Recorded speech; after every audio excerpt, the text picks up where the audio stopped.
Okay, tubaanirizaako nnyo mwenna abali eyo nga obwedda mutulindiridde wano ku UNN TV era naffe tutuuse buteesagga okubanga ate tujja okutuusako program The Turning Point era nga mu studios nga bulijjo bwe tuba ndimu ne Professor Peter Musoke Gukiina era nga tugenda kubatuusaako program eya The Turning Point era nga eno ye program gye tulowooza egenda okukyusa Uganda era nga okusinziira byonna ebyogerwa mu programu eno olabira ddala nga yenteekateeka eya nnamaddala Uganda mwe yalibadde etambulira naye olw'okuba waliwo abeefula bannampulira zibi nga batunuulidde okumpi era ddala abamu obugagga babufunye naye olowooza obugagga obwo bwe wataba kikolebwa bunaabeerera kubanga obusinga bulagibwa nti tebufuniddwa mu makubo matuufu. Omutwe gwaffe gugamba nti Uganda is a failed state. Gwe munnaffe ali eyo olaba otya? Obubonero obumu ku bwekuusa ku ggwanga eri failings bagamba nti a failed state is a political body that has disintegrated to a point where basic conditions and responsibilities of sovereign government no longer function properly. What of Uganda? Baga nti eggwanga eriremereddwa oba effu oba eritakyesobola oba eritakyayinza genda maaso lyeryo eriba lituuse ku ssa ly'ebyobufuzi ebitakyalimu kanigguusa nga n'ebyo ebitonotono ebiteekuusa ku binene kye twaliise basic conditions eggwanga terikyasobola zituusa ku bantu baalyo. Kaakati Uganda mwe mulaba mutya? Temulaba nti nakyo bwe kiri? Kale njagala oyite munno ne munno ayite munne obagambe nti Kimbugwe live is live. Welcome aboard. And may God uphold thee. We lay our future in thy hand. United free for liberty, together we'll always stand. Oh, Uganda, the land of freedom, our love and labor we give, and we've neighbors all at our country's calling, peace and friendship.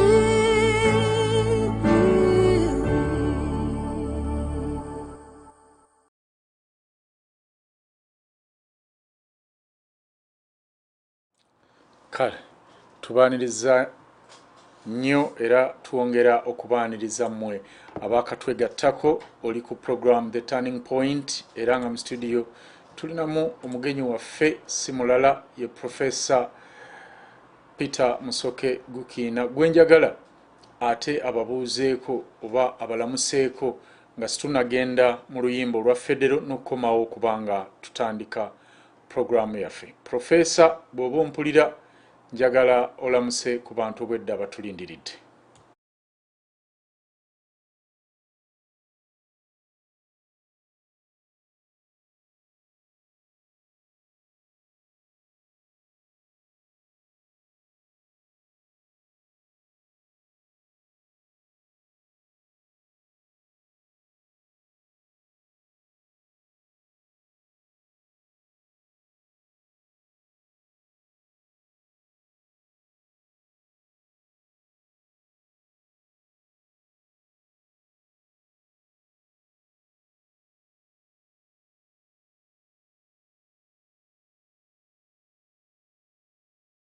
Okay, tugezaako okulaba nga tufuna professor okusinziira ku bali mu technical bangamba nti ekifaananyi kye kiri stuck era ayinza okuba tasobola kufuna maloboozi gaffe bulungi.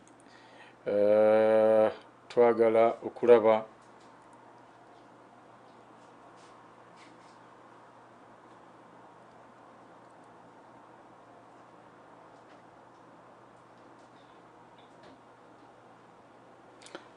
okulaba nga tuddamu okumukwasaganya n'abo abali mu technical okulaba nga tumufuna, naye nga tukyali mu kumutetenkanya. Njagala ate tusooke tufune oluyimba olwa federal state era nga olunaku olwaleero njagadde tugende mu luyimba olwa Toro state. Gwe munaffe ali eyo bw'oba ng'ova Toro oba olinayo akakwate beera nga osituka wamu naffe ffenna tusse oluyimba oba tusse ekitiibwa mu luyimba luno olwa state ya Toro. Thank you.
kale tubakulisaayo nnyo mwenna mu kayimba ako akabadde akalungi bwe katyo. Buli luno lwe kajja wano tujjukira munnaffe nga si mulala ye jjajja UNN. Tusaba Omukama okwongera okuwummuza obulungi gy'oli yonna. Professor, njagala obuuze ku bantu bwedda batulindiridde mu studio za UNN olunaku olwaleero nate.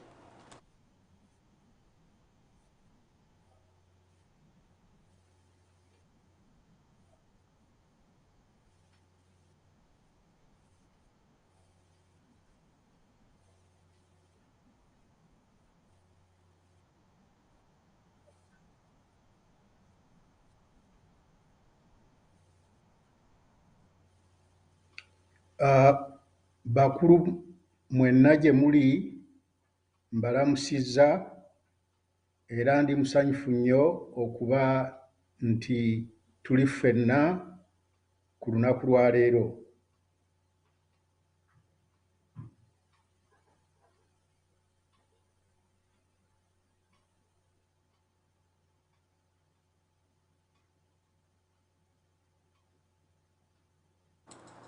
Okay, bwatyo Dokita bwatubuzizaako olunaku olwaleero. Kakati Professor, tuvudde mu luyimba lwa state ya Tooro tuba tutandika program. Naye waliwo olutambi Dokita lwansabye olunaku olwaleero ng'era bwe tutera okukola okutandika nalwo nga njagala mu paying attention to details, ebigambo bye yayogera ebyekuusa ku mulamwa gwe tuliko olwaleero ogwa Uganda is a failed state, we biva era yasinzira ku ki era gwali mwaka ki. Then bwe tuva mu lutambi luno agenda kujja muwulire ate bikulu leero byatuleetedde. Oli ku UNN, the Truth Command Center. No apologies to make. Tuwulirize. On these special interactive news segments where we discuss issues that affect the people. Well, the topic tonight is about the opposition in the run-up to the 2016 presidential polls. When you look at the Ugandan opposition from an analytical point of view, does Uganda have a formidable opposition? The opposition is focused on removing President Museveni from office. So the task is President Museveni. For the benefit of our viewers, I would like to quote His Excellency the President in a statement he recently made when he was addressing the people of Kanungu on Saturday, January 17, 2015. The President said, and I quote him, "You need to bear with us. The NRM government inherited a failed state in 1986. NRM started from zero, and we handle one challenge and another comes up. And when you when you have a failed state, you simply have to bear with whoever is acting. So the same way we have to bear with the opposition. Why are they doing so badly? The example I gave about education shows that the government is also doing very badly, because we don't want a society where one part of it is educated and the other part is uneducated. So are you trying to say that the opposition is part of the failed state? It's part of, everybody is part of the failed state. Now, not only the opposition, yesterday or the day before, we saw hospitals in Uganda which have had more than 3 years without running water. And you see the dirt everywhere. And the reporters say even people fear to go there because going there would mean you would catch other diseases. So the question we should be asking as Ugandans, as we look for a solution, now the president has said he inherited a failed state. The next question we should be answering is Uganda still a failed state. You know that in developed worlds, the opposition is an alternative government. It's a government in waiting. The opposition must have an agenda, a manifesto.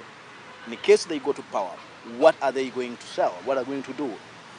When you see this opposition in Uganda, do they have issues to talk about? Let me take you back to 1979. Our Ugandans and some of the best of our Ugandans met in Moshi, and the purpose was to remove a regime they characterized as a regime of murder and terror. They said Ugandans are killing Ugandans under Amini's regime, and therefore we are going to remove Amini's regime. Save the people of Uganda from brutality. That was 1979. With God's help, Amini went. What did we get? We got the Luwero Triangle. We have gotten the Konewo in the north. Let me ask you this. If you were to put all the human skulls from Amini's regime, people murdered, Bishop Ruum, Ben Chiwanuka, and others, Karimuzo, and put those skulls in one place, there would not even be 10% of the human skulls we can put in one place from the Luwero War, the wars in the north, the Kone War. So, did actually the people in Moshi who changed the government to save us from the brutal regime of murder and terror stop the killing of Ugandans by Ugandans? So the same, if you talk about change for the sake of change, you're wasting your time. We may get into a situation which is worse. Are you suggesting that Ugandans are much more better to remain in such a kind of situation than yearning for change which they are uncertain about? Recently, the president said, well, he said is Uganda remaining a failed state? The president said recently, I am a Sabalwan. I did not spend 5 years in the bush for nothing. The NRM government is built on the foundation of the army. Uganda is lucky to have me. I shall not allow Abayaga to tear it apart. And most recently, he talked about Emisege. Now, these are serious statements, and you cannot write them off, because President Museveni is in position to know the mess we're in Uganda. For instance, you talk about the opposition. You talk about Mugisha Muntu. You talk about Dr. Besigye. Let me ask you this. Do you know them better than Yoweri Kaguta Museveni? He knows them best. He knows how they handled themselves when they were going through the processes of the privatization of our industries in Uganda. He knows the stories about going to the Bank of Uganda and collecting bags of cash. So when he calls them Misege, you have to appreciate it.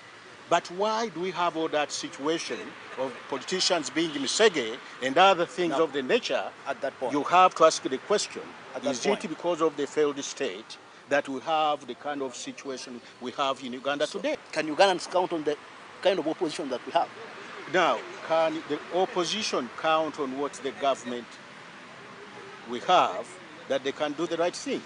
The situation is that we're in such a mess that it's no longer important to ask who you can count on and who you cannot count on. We simply have to have a situation where we reconstitute the state of Uganda so that Uganda can set standards to which everybody must be held accountable for what they do. But by what means? That's the issue. By what means? Because people in power are not willing to go on table for that. Those in the opposition are also divided. They don't speak or read from the same page. When you are in a chaotic situation of a failed state, you cannot organize much of anything. Now, the question you ask, as early as 1979, I specifically wrote with some delegates that Uganda was a failed state, and what they had to do the moment they removed Idi Amin was to reconstitute it by referring back to the owners of Uganda. They didn't. and we end up in a mess. When His Excellency President Museveni became president, I gave him some time, and then publicly came out by making a proposal that he needed to call about 310 citizens, notable citizens of Uganda, so that they sit together and advise him on how we can reconstitute the state of Uganda. And I specifically informed the president that reconstituting Uganda is not a job of greedy people, of people looking for jobs, of people looking for cabinet positions, of people looking for position in parastatal states, because they in self-interest would rather perpetuate the mess, because when you have a mess, people can loot Uganda any way they want. And that's why you have seen that some people said they wake up and they have 18 billion shillings on their account and they don't know where that money came from. Maybe it came from heaven. You see what a failed state is. Once you have a failed state, seriously, you cannot have anything done right. Your proposal to have Uganda reconstituted, these must require constitutional review programs, putting the constitution of Uganda back to order and making a few changes. Now, I would like to know from you, is there any need to cause constitutional reforms? Do you know what happened with legal notice number 1 of 1986? President Museveni said he's going to be the president of Uganda, and he's going to have all the powers of the president as set forth in the 1967 Constitution. Now, did we simply amend the 1967 Constitution? That was a regime constitution. Why talk about whether we are going to make changes in the 1995 Constitution? To me, that question goes to the people of Uganda. So what we have to do is to organize the owners of Uganda, and those owners of Uganda will sit and say, can we save this 1995 Constitution, or we have to write a new Constitution? Those are not questions for individuals. If you were to ask Milton Obote, when he was still alive, was the 1967 Constitution a good Constitution? What would be his answer? If you ask President Yoweri Museveni, is the 1995 Constitution a good Constitution? He would tell you it's the best Constitution in the world. But is it? And the answer is, it's not, because he himself wants to amend it, and a lot of other people are talking about amendments here and there. So, it's a failed state.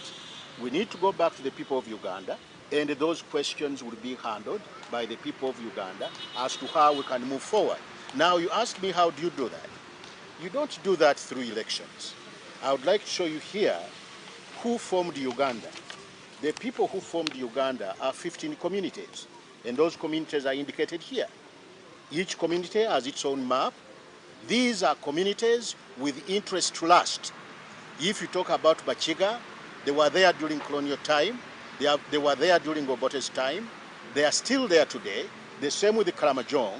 These are the owners of Uganda. Who created Uganda in 1961-62.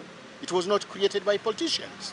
These are communities that made in London and decided how they can live together, coexist in peace, and they gradually work towards a united Uganda in diversity and a democratic.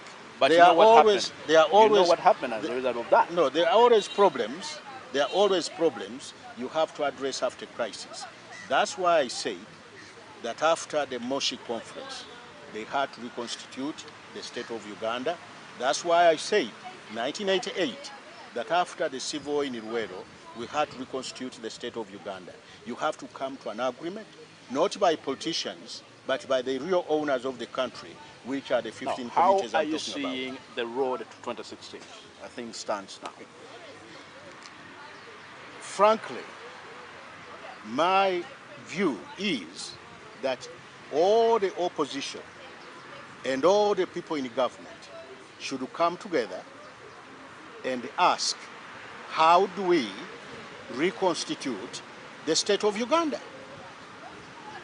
Otherwise, the confusion will continue and continue. As Mugisha Muntu said, you'll have one bust after another. We are going to be like the Jews and the Palestinians people. They have been fighting for centuries. You read the Old Testament, they are fighting. Throughout all the years of Jesus, they are fighting. Up to today, they are still fighting. Because one, they have not met and agreed by consensus or otherwise how they are going to live together. So you mean you are talking about the politics of alliance? No, it's not a politics of alliance at all. It's the politics of people agreeing how they are going to live together. For instance, you don't need an alliance between Muslims and the Catholics and the Anglicans to have the freedom of worship. You agree on the freedom of worship and everybody goes where they want to worship.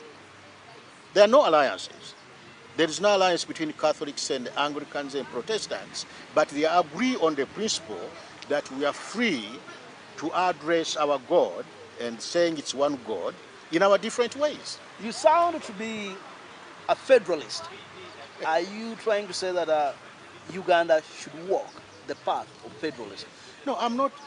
Again, that's not a question for I to answer. Why not? The owners of Uganda are there. The problem of Uganda is that individuals think they can speak for Ugandans. They cannot. In any community, there must be opinion leaders. No, not every person is an expert to speak on certain matters. Fine. Now, recently, I saw a conference where the former Katikkiro of Uganda, Semogerere, signed on behalf of Uganda. That was totally wrong, because no individual can speak for Uganda. Let me give you an example. If I have an issue of regional tier and took the former Katikkiro Semogerere, took the former Katikkiro Mulika, took the former Katikkiro Mayanja Nkanyi, took the former Katikkiro Walusimbi, and locked them in a room, even if they spent a whole year, they will not come up to the position of Uganda. They cannot. When a community speaks, it has a way it speaks, not individuals that simply come out and say, I speak on behalf of Uganda. You cannot. And that's why we have gone wrong, that individuals in Uganda have thought that they have the answer. No individual in Uganda has an answer to the mess and the political problems we're in. No individual in Uganda can reconstitute Uganda. What you mean, we have no opposition in Uganda? I'm glad that you asked that question. The question is, do we have an opposition in Uganda? Back to what the president said. He said he inherited a failed state. What does a failed state mean? It means practically there's no government. So you might as well ask me today, do we have a government in Uganda? And the answer is, if Uganda is still a failed state, we don't have a government. And incidentally, you remember recently this Katoshi Road. The minister said the mafia, the mafia. The former vice president was talking about the mafia, the mafia. President Museveni himself talked about the mafias that prevent him from accomplishing his goals. Everybody's talking about the mafia. Maybe Uganda is being run by 100 mafias. If we can say that it's a failed state, then we better act fast to reconstitute the state of Uganda so that we can eliminate the mafias and have our own clean citizens start managing the affairs of Uganda. Thank you, Professor Gukiina, for you joining me on this special interactive news segment where we discuss issues that affect the people and host people of sound minds like you.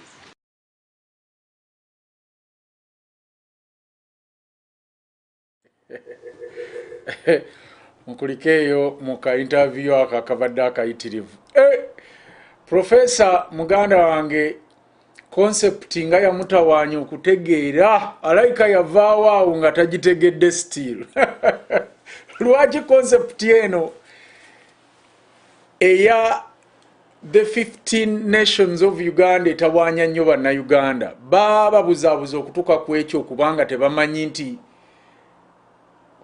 waliwo amawanga agakola Uganda, so Uganda teyasangibwa nga yawamu nga bwe guli kati kuba ndabye nga kimutawaanya alowooza oyogera ku opposition nga naye simunenya nnyo kuba Abaganda baffe bangi abali mu mbeera ng'eya munnamawulire ono abatategeerera ddala the federal concept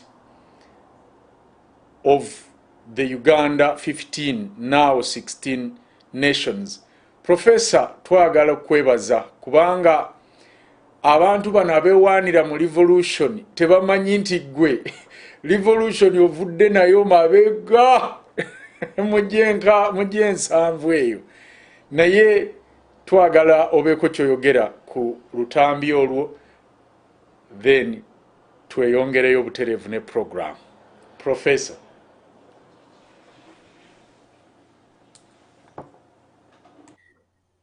Bannayuganda bannange, ekigambo failed state nakyeyambisa emirundi 17 mu Moshi documents, proposal zange ze nakola eri abantu abasisinkane Moshi nga regime ya Amin egenda okugibwako. Statement gye nkuweereza, bannayuganda abamu babadde mu self-denial. President Museveni yafuna documents zange naye yalina agenda ye. Milton Obote yafuna documents zange naye yalina agenda ye. Era ne babeera in that state of self-denial. But finally, President Museveni byamutabukako n'agamba nti munsonyiwe. I inherited a failed state, ate bwe ngezaako okusolvinga one problem, another crops up. Kaakati njagala mbawe ebyokulabirako. President Museveni bwe yali yakajja mbuyinza yagamba bano abakulembeze abatessaamu na kitiibwa abatategeera ne batambulira mu presidential jets bafaanagane ne ba president aba Russia, aba Bungereza, aba America, naye ng'abantu be bakulembera tebasobola naggula ngatto. Bwe yayogeranga ebyo abantu ne bakuba mu ngalo. Naye challenge eyajja oluvannyuma ate almost single-handedly, I'm the one who fought it. Ye challenge y'envunza e Busoga. Nabagambako wano nti omukulu Kulaije kati ayogerera amagye, Naluli yali ayogerera amagye, namuwa ebifaananyi by'abantu e Busoga abafa envunza, engalo tezikyakwata, tebakyalina bigere, emabega yonna nvunza, ebitundu ebyekyama byonna nvunza. Naye nga sinnawa documents ezo Kulaije, nali ku program ya WBS era mugenda giraba mu biseera eby'omu maaso. Naliko n'omugenzi Reverend Father Waligo eyali omuntu amanyiddwa ng'omuntu agezaako ennyo okuyamba NRM ne President Museveni. Nenzigyayo ekifaananyi ky'omuntu ajjudde envunza ku television. Abantu abamu ne baŋŋaana okuŋŋamba nti Gukiina, you have embarrassed the government, ojja kusibira mu kkomera, ojja kuttibwa, that kind of nonsense. Naye olutalo bwe naluggulawo ne weebuuza abakulembeze okuva e Busoga lwaki baali tebabyogerako. Kaakati wano ekizibu kye njogerako, President Museveni yayingira ng'agamba bannayuganda abatalina ngatto. Kaakati ku ligimu yeetwala bannayuganda abatalina bigere. Awo otegeera butegeezi kuba ebigere byonna byali biriiriddwa envunza. Kaakati ne weebuuza nti regimu ziri ezaalemererwa ne zitawa bannayuganda bugagga kwegulira ngatto tezaali much better than our current regime eyatuuka n'okuba nti erina bannayuganda abatalina bigere. Waliwo omuyimbi waffe Katumba omugenzi yayimba akayimba n'agamba nti bw'oba ogamba nti Katonda takwagala kuba tofunye bugagga, tofunye ssente kwegulira ngatto, tunuulira wali munna atalina bigere. omanye nti Katonda akwagala nankubadde tolina ssente zigula ngatto. Kaakati ku kintu kya failed regime. A failed regime bw'oba n'ente ennume, ente ennume ebaako services zeewa mu kiraalo so that ofuna ente ezaalibwa era n'ogenda mu maaso ng'ogaziya ekiraalo. Taata wange yalina ente era yasalangawo ente ennume ente ezimu ne ziraayibwa. That was our financial security. Nti senga emmwanyi ziba tezikaze, bwe tuwummula asala ente ennume school fees n'azisasula. Nde taata wange yalina policy nti bw'owummula wiiki eno nga towummudde ku Lwakutaano, wiiki gy'owummuliddemu asasulira school fees. Emmwanyi bwe zaabanga si nkalu ngenda awo ku Lwomukaaga esalibwa, ku Monday ng'asasula school fees. Kaakati ente endaawo eyinza okukulaga nti y'amaanyi nnyo, nnene nnyo, naye omuntu yenna ategeera tatwala nte nkazi eyagala kuwaka ku nte endaawo. A failed state eringa nte endaawo. Naye kikwewuunyisa nti omuntu gw'olowooza nti alimu amagezi asimba ne mu layini atwale ente ye enkazi kulaawe ewake, ekitasoboka. Yensonga lwaki mbagamba bano Uganda, no, gavumenti yaffe etuyambe, gavumenti yaffe etuyambe, but even Museveni concedes it's a failed state. Kaakati oba it's a failed state, si nnume gw'okuddaawo n'owoggana gavumenti etuyambe, gavumenti etuyambe, gavumenti etukoze kino, gavumenti etukoze kiri. Well, olinga omuntu bwe yekwata ku kitengejja ng'agudde mu nnyanja nga tamanyi kuwuga ate ng'alina ne gumboots mu bigere bye. Omuganda oluusi akugamba nti olwanira embugo nga lubaale mubbe. Kaakati mukulu, njagala olage ka vidiyo kaffe ke nalikodinze okuva eri Professor Kanyeyihamba.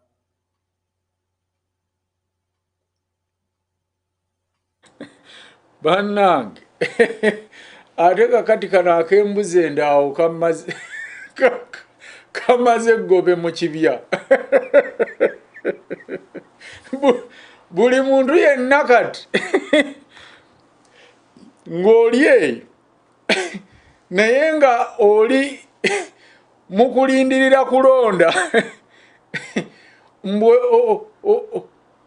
okyuse gavumenti, osaba luwanga bulamu oba otwala mbuzi yo nduusi ku ndaawo kuweeka.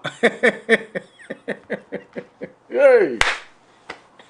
Naye maama kiri wano bulijjo ab'ebibiina muli ku mbuzi ndaawo kwe musimbye layini ne mulina mu kwesindika mu kkaaya na kutwalayo nduusi zammwe ziwake kumbe.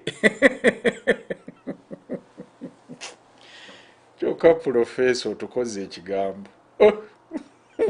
Katulabe vidiyo eno eva wa Professor Kanyeyihamba oba former Justice Professor Kanyeyihamba. My name's George Kanyeyihamba, a retired Justice of the Uganda Supreme Court and a former judge of the African Court on Human and People's Rights. I am also an educationist. At one time, I was the Chancellor of Kampala International University. I am a co-founder and a former Chancellor also of Kabale University. I taught for a long, long time in the United Kingdom at the universities of London, Oxford, and Cambridge. I also taught for about 11 years in the University of Wales at Cardiff. The judiciary, most of them are cadres of the ruling party, including the topest in the country. So they must side cases in accordance with either the relevant minister or the president or the NRM caucus wants. That is the position of the judiciary in Uganda. It is now an arm of the executive arm of government. The other day, our Chief Justice, Doro Winye, was hosting the president. And I wasn't there, but he was reported by the students of Makerere to have said that President Museveni is the Chief Justice of Uganda. Those are the words from the Chief Justice of this country. It is really very sad. I wanted to talk about the judiciary by reference to a case which recently happened, and it is sensational among the legal profession, but they don't say anything about it. I want to give it to you. Give it to Dr. Gukiina, and he will know what to do with it. You listeners to me, please listen. Uganda, we are in a quandary. We are in terrible trouble. There is no judiciary, as I'm going to prove. The judiciary works on the orders of the NRM. Full stop. And I dare anybody, including Museveni, to challenge me. I'll show them the evidence. The judiciary is totally corrupted from head to toe. It is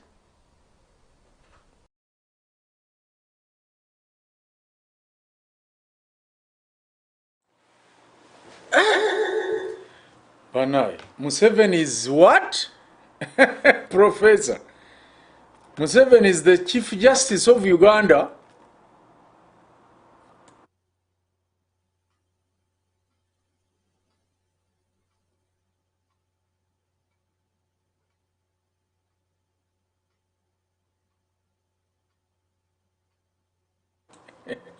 Waliwo ebintu by'owulira n'ogaa nti bannange kino ate akyogedde yaani, naye ng'ogenda okulaba ng'omuntu akifulumiza mu kamwa ke ali credible. Professor, twagala ogattireko wano. Omukulu omulangira nakuweereza statement ya President Museveni on a failed state, era program gy'oleese eya WBS document njogeddeko, nandikusabye oddemu ogisome, bw'omala ogisoma nsobole okwogera ku judiciary nga ntambulira mbigere by'omukulu, the former Justice of the Supreme Court of Uganda. Bw'oyogera ku mateeka, Professor Kanyayihamba is the Pope in terms of the Catholic Church. He is on top over there, and when he speaks, you must listen. Please, nsomera abantu baffe basomere statement ya Museveni on a failed state.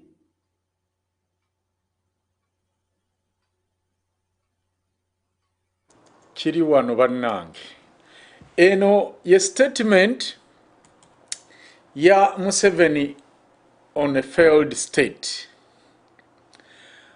On Saturday, January 17th, 2015, President Museveni implored oba implored the people of Uganda to bear with him for what has not been rectified. Nti ngenaku z'omwezi 17 January oba ogw'olubereberye ku lunaku olw'omukaaga omwaka 2015 President Museveni yeetondedde oba yasabye bannayuganda okuguma naye oba okumusaasira olw'obutabagamba mazima ku kintu ekimu. Kintu kyekyo the President Museveni oba the President said that he inherited a failed state in 1986. He started from zero, and that as he handled one challenge, another one came up. Nti yategeeza bannayuganda nti bwe yali ajja yasikira ensi eyali teriiwo oba eyali tetambula era tayina kantu n'akamu, yatandikira ku zero. Era atya oba asanze obuzibu no kubulwa watandikira, kuba buli kyagezaako okwasaganya oba buli wageza okukwata ku kino ekizibu ng'ate ekirala kimerukawo. Eno statement yali mu New Vision owa Monday January nga 19, 2015 ku page eyokusatu. Bw'oba ofunye olupapulo olwo osobola okubanga obisangamu. N'olw'ensonga eyo statement eya President Museveni bwetyo bwegambye. Katusooke tuze Professor wano wenyini ayogereko, oba ngamba n'ebya Dr. Besigye mbiyogere byonna mbimaleyo simanyi, oba tukomekaawo Professor katubuulire. Professor.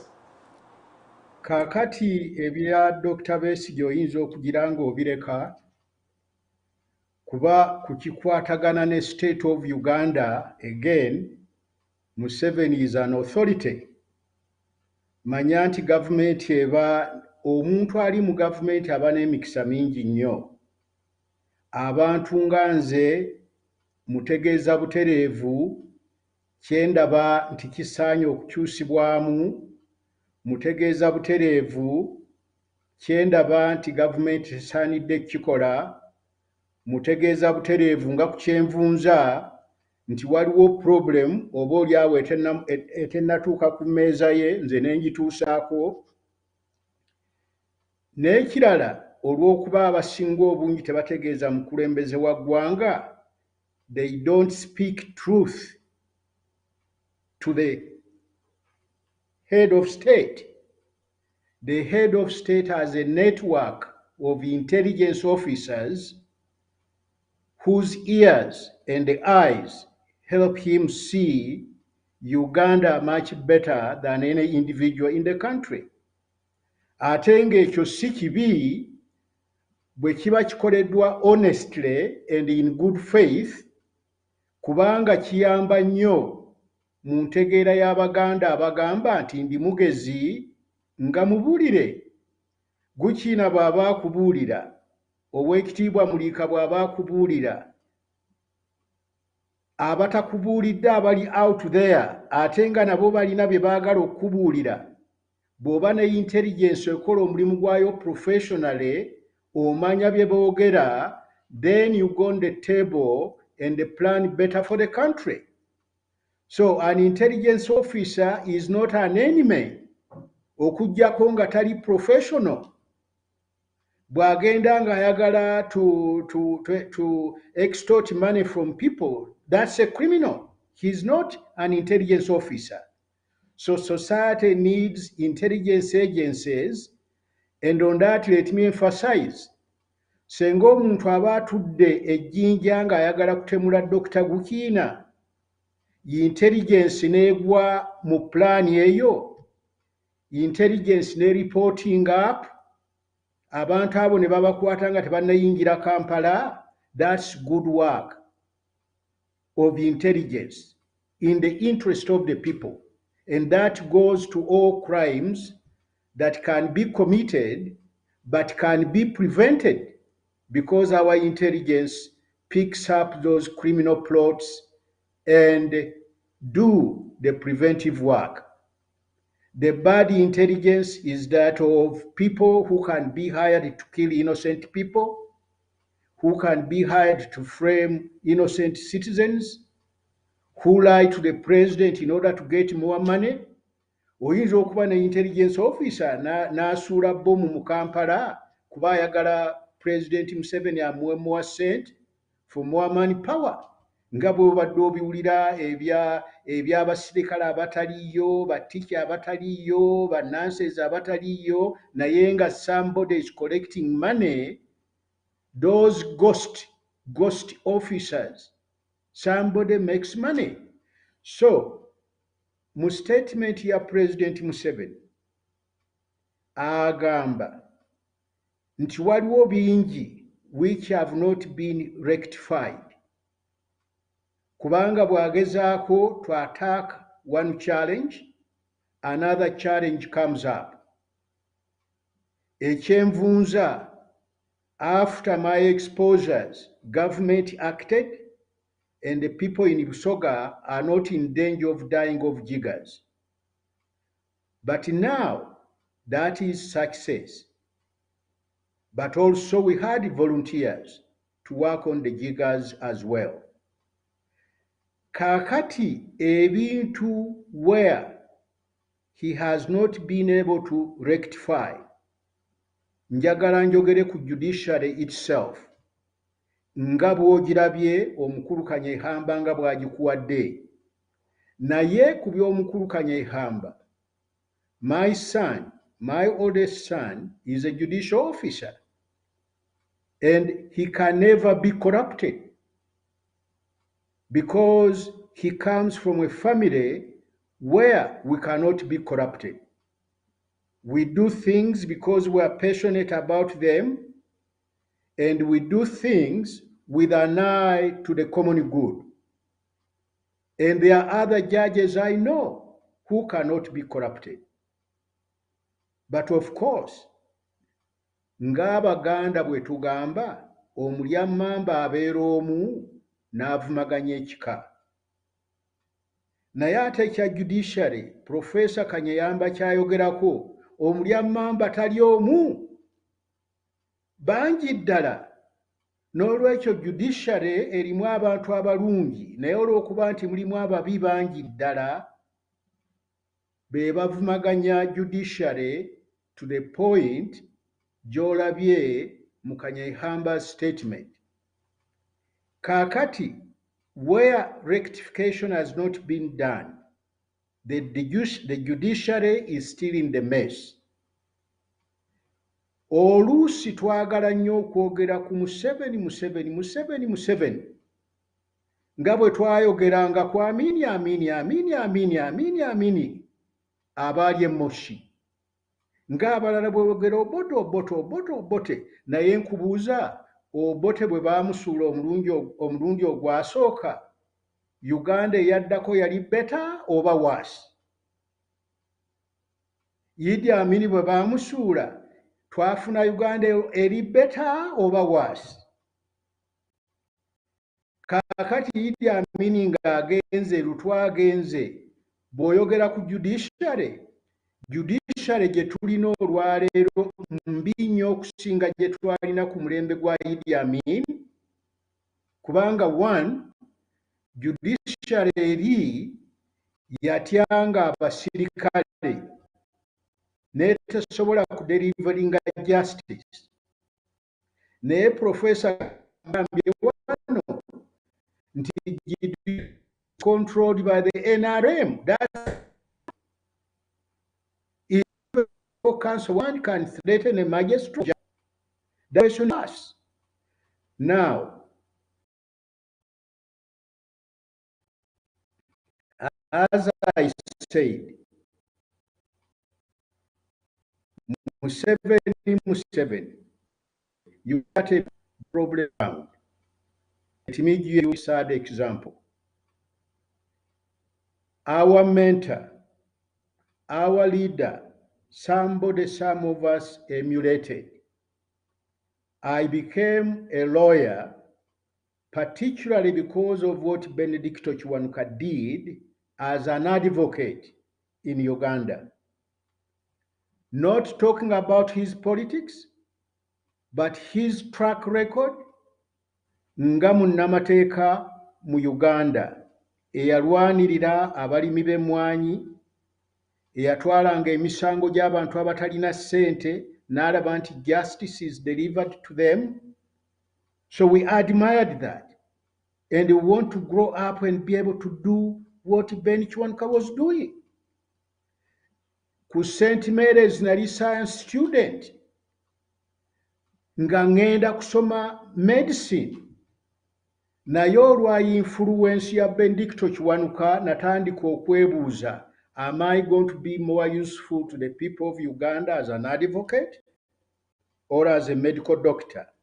Kati bwe nafuna omukisa ne ngenda mu America, gy'olina okufunira bachelor's degree nga tonnagenda mu law school oba medical school, kyampa emyaka okusobola okusalawo n'okwetegekera byombi, oba ngenda mu medicine oba ngenda mu law, era ku nkomero ne ngenda mu law, thanks to God that Benedicto Kiwanuka was exemplary, and I've been a very happy man as munnamateeka.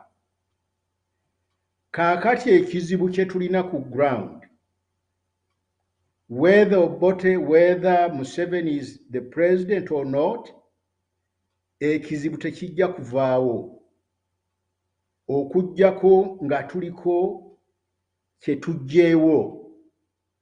Kye tulina okuggyawo bwe buyinza obuva mu mudumu gw'emmundu. Museveni obuyinza bw'alina bwava mu mudumu gwa mmundu. Teriyo yamulonda. Era President Museveni akyogedde a number of times nti for him it was God that told him to come and save the people of Uganda from bad rule. And that God blessed his guns and he captured Uganda. And that's why he says he's not accountable to you, because he has inspiration from God. But is that Museveni alone that takes that posture? How many people say, I'm a member of parliament because Katonda yandabikidde n'angamba nti mbeere member of parliament, naye ng'agenda mu parliament kubba? Wano Kone akugamba alwana nnyo amateeka ga Katonda 10 ge gaba gafuga bannayuganda, naye Kone ali mu kutta bantu. Etteeka ekkulu ennyo mu mateeka ga Katonda tottanga, okuggyako in self defense. Naye Kone is killing people kuba ayagala abeere president asobole okulaba nga amateeka 10 aga Katonda kwe kufugirwa Uganda, kwe gamba nga bw'olaba Islamic State, Pakistan, not Pakistan, but Afghanistan and others, abakugamba these are the laws of good from the Bible, from the Quran, and we are going to rule this country in accordance to Islamic law.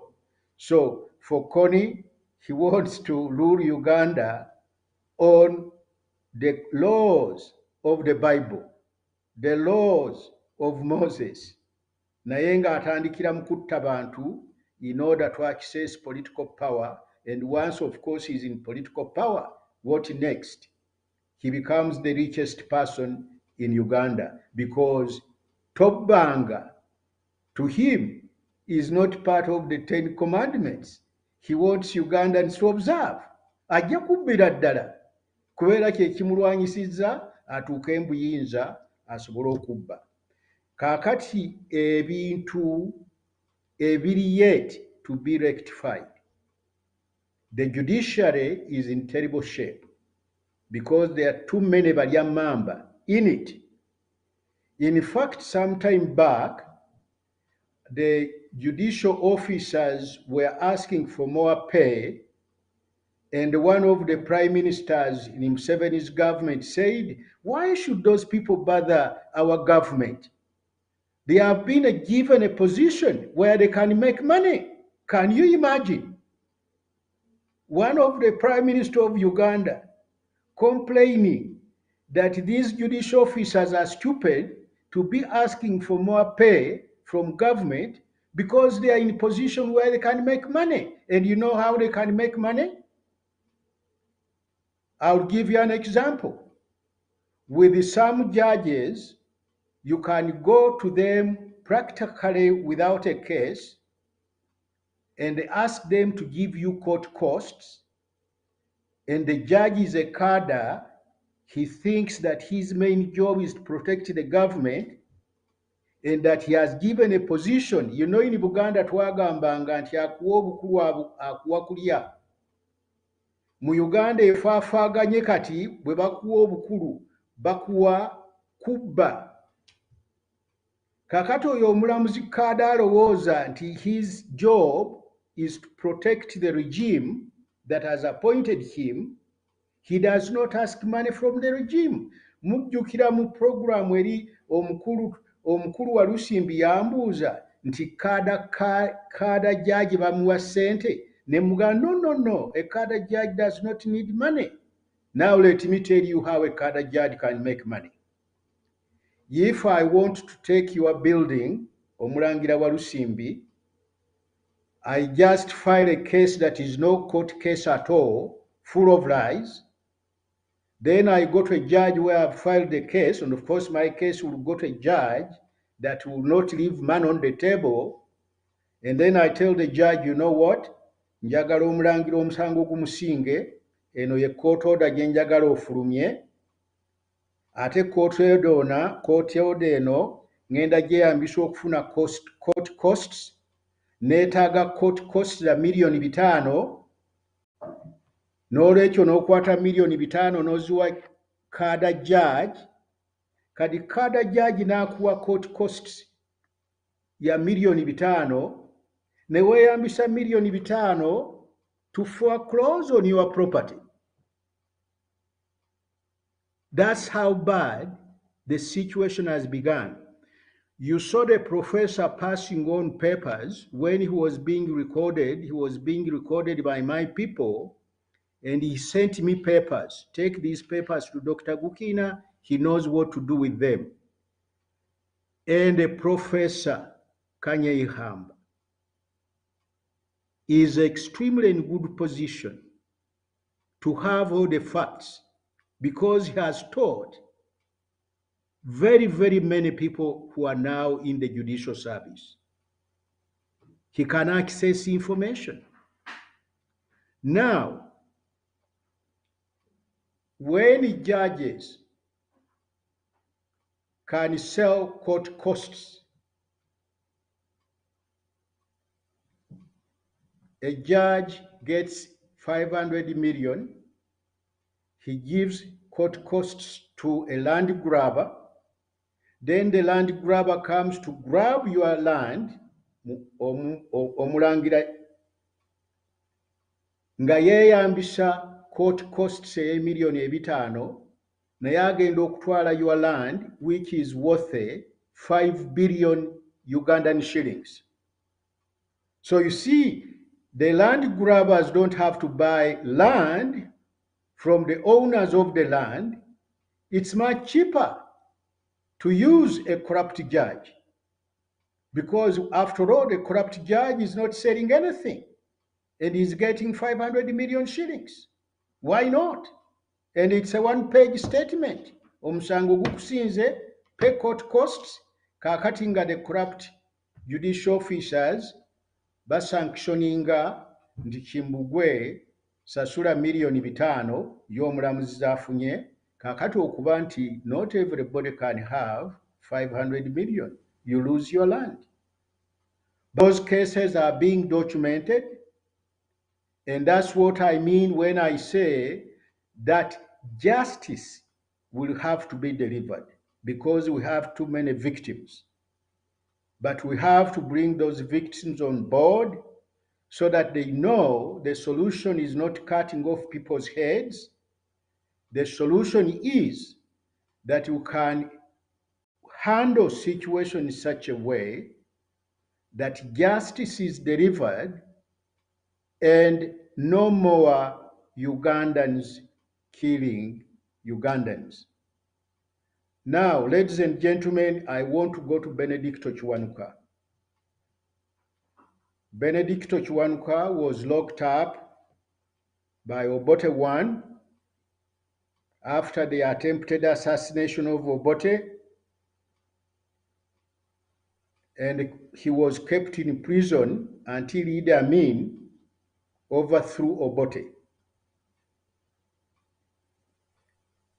When Idi Amin overthrew Obote, by the way, I had already published my book, and in that book I said that if Idi Amin was well advised, we may be able to get out of the mess we were in at the end of Obote I's regime.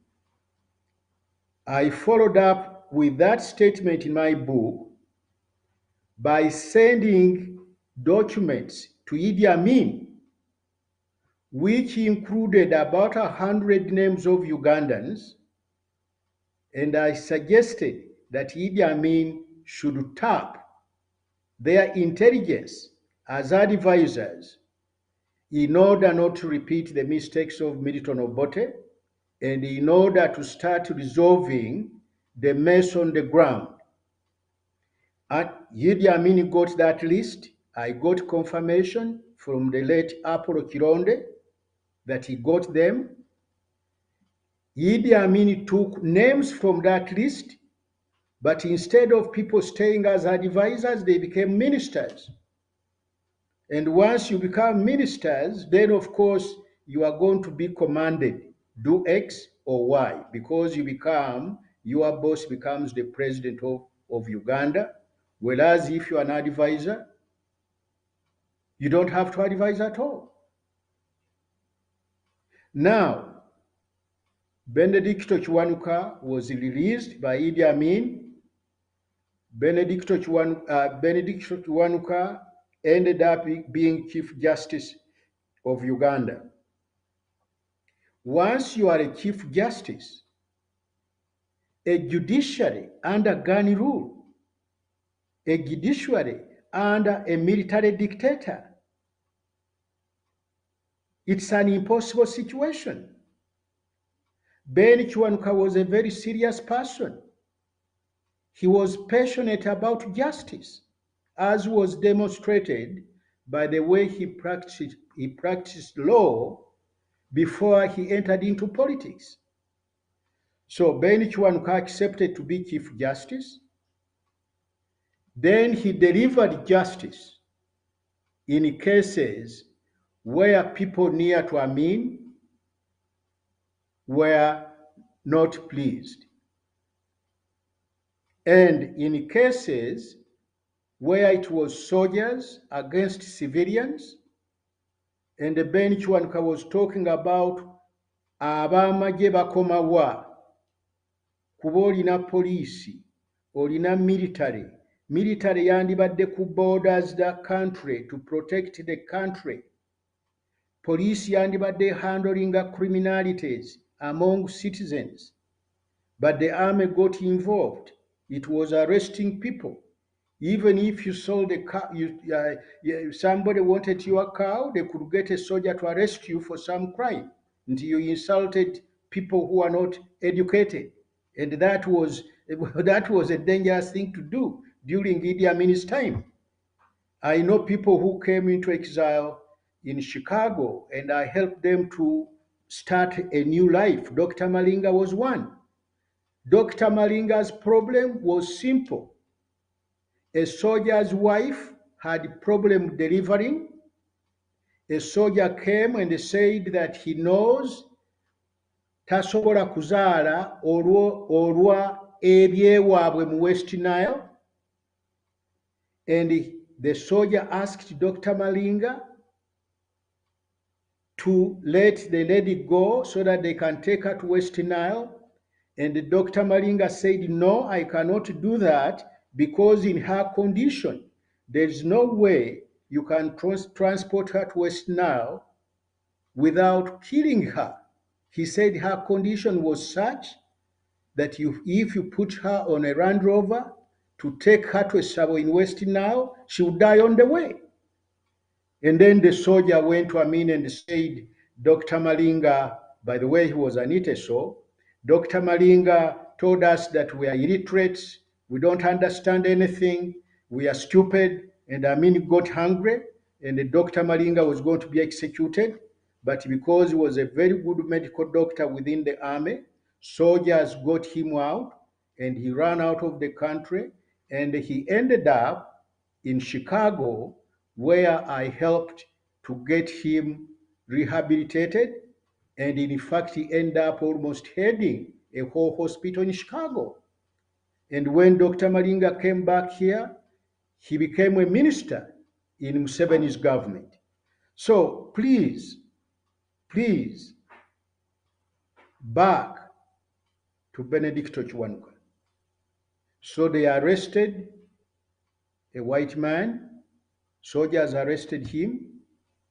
As you know, in today's constitution, we have that once you are arrested, you have to be taken to court within 48 hours.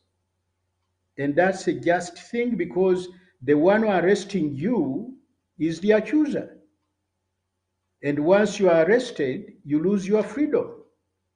So that to prevent people from losing their freedom, even in situations where they have done nothing wrong, you have to take them to court, a neutral party. Then the neutral party decides whether you have a suspect who have committed crimes, and if you are not rightly a suspect, the court releases you. So that brought about the confrontation between Idi Amin and Benedicto Chwanuka. And Benedicto Chwanuka said, you appointed me. My mandate as the Chief Justice of Uganda is to do this. I'm asking that arrested person to be brought before court so that he can be properly charged. Then President Idi Amin sends his brother-in-law, who was a lawyer, to meet Benedicto Chwanuka to inform Benedicto Chwanuka that Amin no longer has confidence in him. Therefore, Benedicto Chwanuka should resign from the court as Chief Justice. Then Ben Chwanuka, talking to a fellow lawyer who was close to Idi Amin, thought that he could explain to Idi Amin that he was appointed to do exactly what he was doing, and that the appointment of the Chief Justice, that's a separate branch of government which is independent from the executive and independent from parliament. Kuba to have good governance, olina kufumbira ku masiga asatu ageetongodde: judiciary, executive ne parliament. Tosobola kufumba mmere ng'olina amasiga abiri oba limu. Kanyeihamba akugambye nti judiciary now is part of the executive. How can you cook? You are going to eat raw food until you reconstitute the state of Uganda so that amasiga asatu gazzeewo. In another program, we shall talk about parliament. Is really parliament a functioning institution?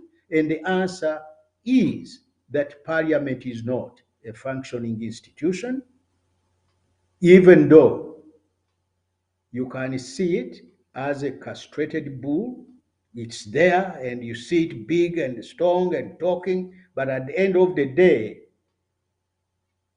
Parliament is dysfunctional when it comes to matters that matter to members of a political party or a government. Now, Ben Chwanuka innocently, honestly explained that a Chief Justice does not serve at the will of the President, and that sometimes the work of the Chief Justice is to make sure that the President acts on the basis of law. In a civilized way, a president does not do anything he wants to do. His powers come from that contract between the people and the president, and that contract is the Constitution. So, Kibedi took back the explanations of Ben Chwanuka, and Amin said, if I don't want him to be a Chief Justice, he cannot be a Chief Justice. So Amin was angered by what Ben Chwanuka said about the independence of the judiciary.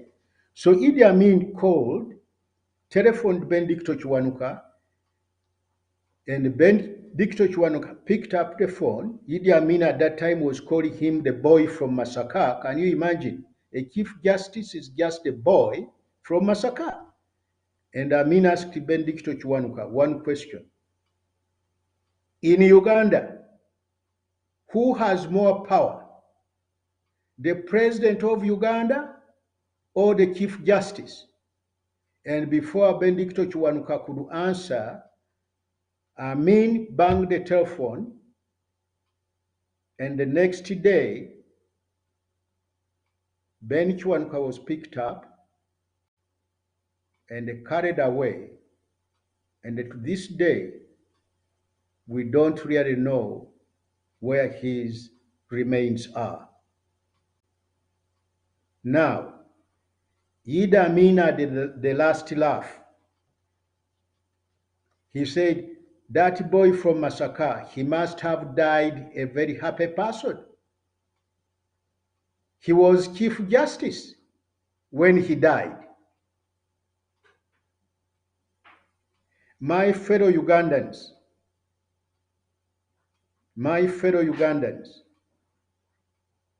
I have told the story of Benedicto Chwanuka, why he lost his life,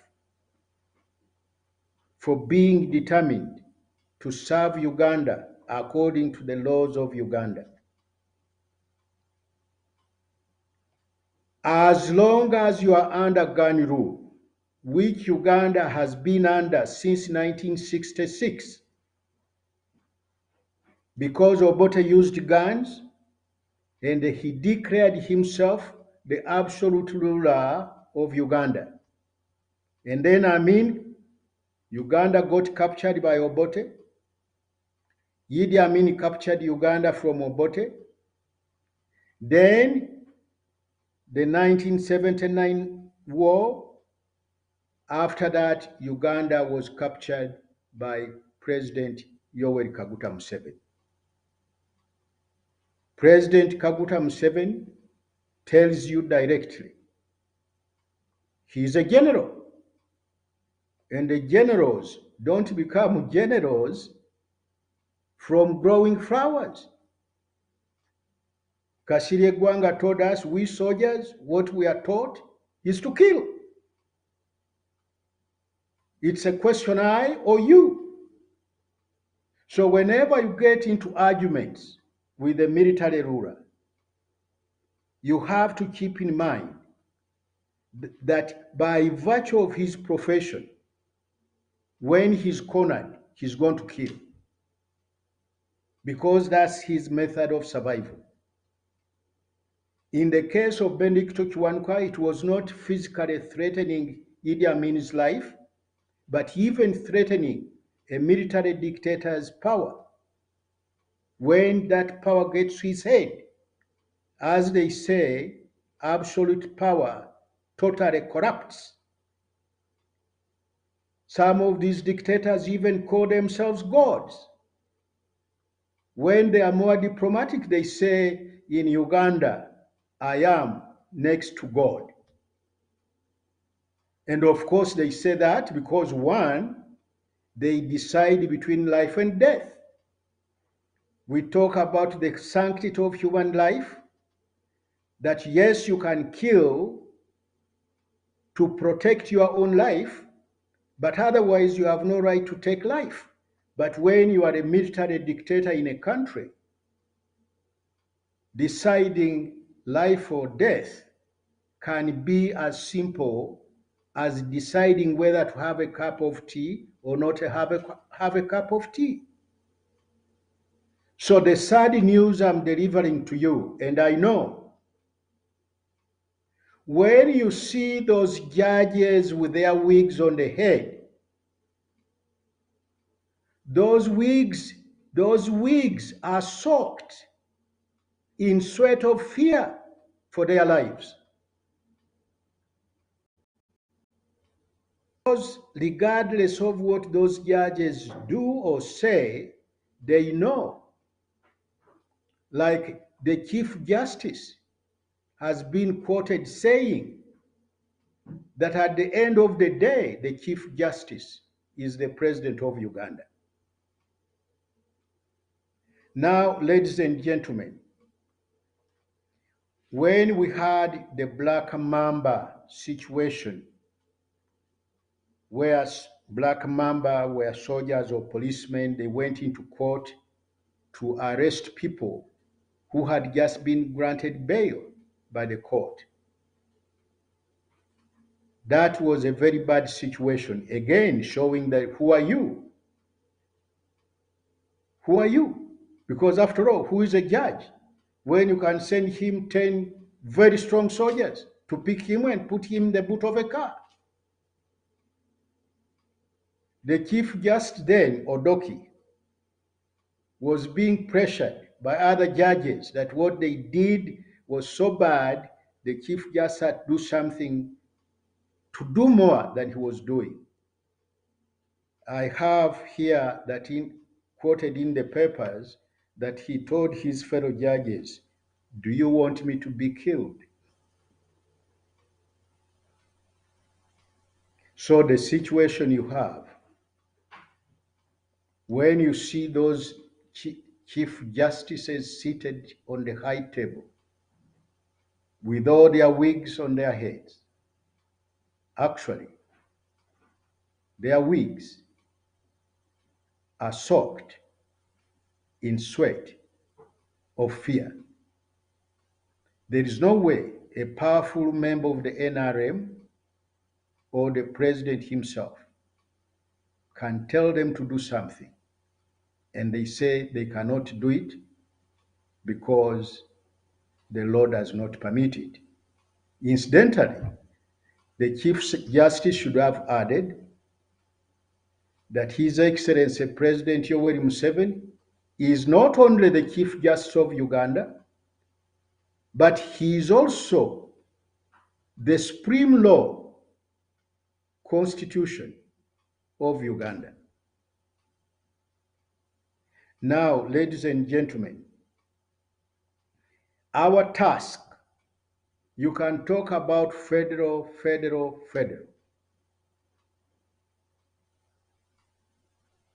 But in a sense, without a country organized, without the restoration of the rule of law, your talk about federal is like taking a cow in heat to a castrated bull. Omulangira. Kakati nyinza okusaba osome akantu ka Dr. Besigye ndowooza ka mirundi ebiri.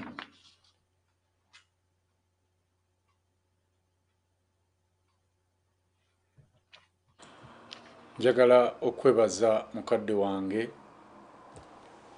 olwa background gy'otuwadde ku mugenzi Benedicto Kiwanuka, era wano wembasabira nga situnagenda mu kusoma bubaka bwa Besigye tusooke tujjukire omugenzi Benedicto Kiwanuka n'engeri gye yalwaniriramu rule of law. Olugendo lwe mbufunze mu byobufuzi mu Uganda. Njagala weetegereze bulungi obubaka buno.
On his arrival in Britain, Sir Edward endorsed the use of further violence by his 2 million Baganda subjects to oppose any attempts by you or your government to make Uganda a republic. Do you in fact anticipate more violence from Sir Edward's supporters in Uganda? Whatever comes, we will deal with them. And to continue using military force to govern Uganda when the entire kingdom is reportedly antagonistic to your rule? There is no evidence that Uganda is antagonistic to the government is the government's aims and objectives. There is no evidence whatsoever.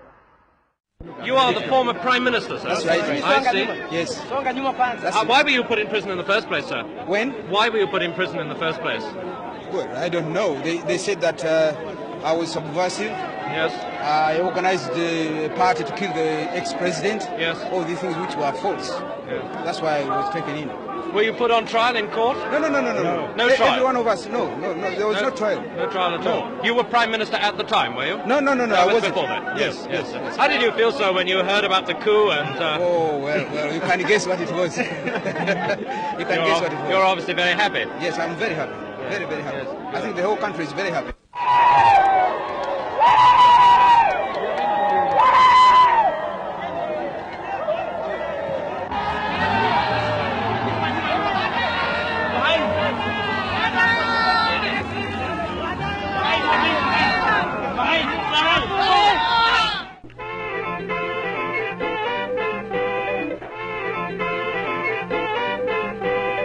Idi Amin, one of the most colorful and outrageous rulers in the world today.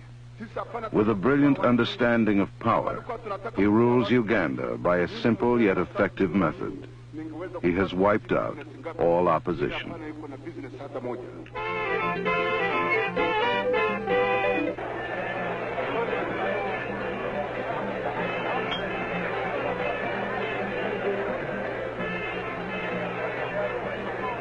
There's a certain charm to the man.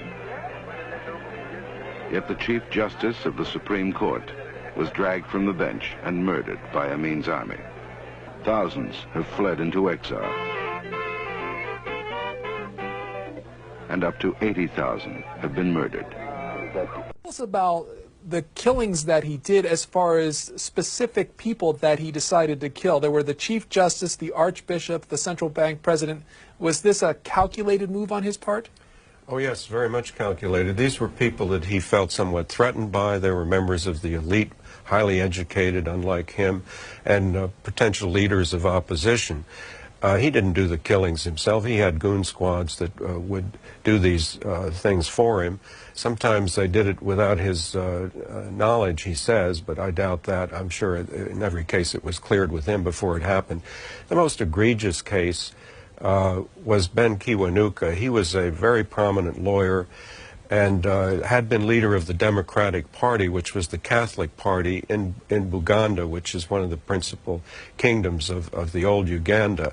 So he was a very prominent person. He'd been put in prison by Milton Obote, Amin's predecessor, as a political prisoner. Amin let him out, appointed him Chief Justice.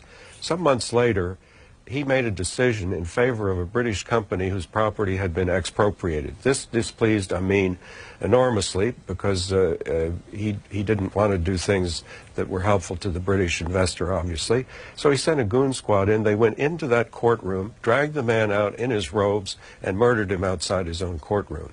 That sends a message to the whole populace that nobody is immune. You cross me and you're a goner.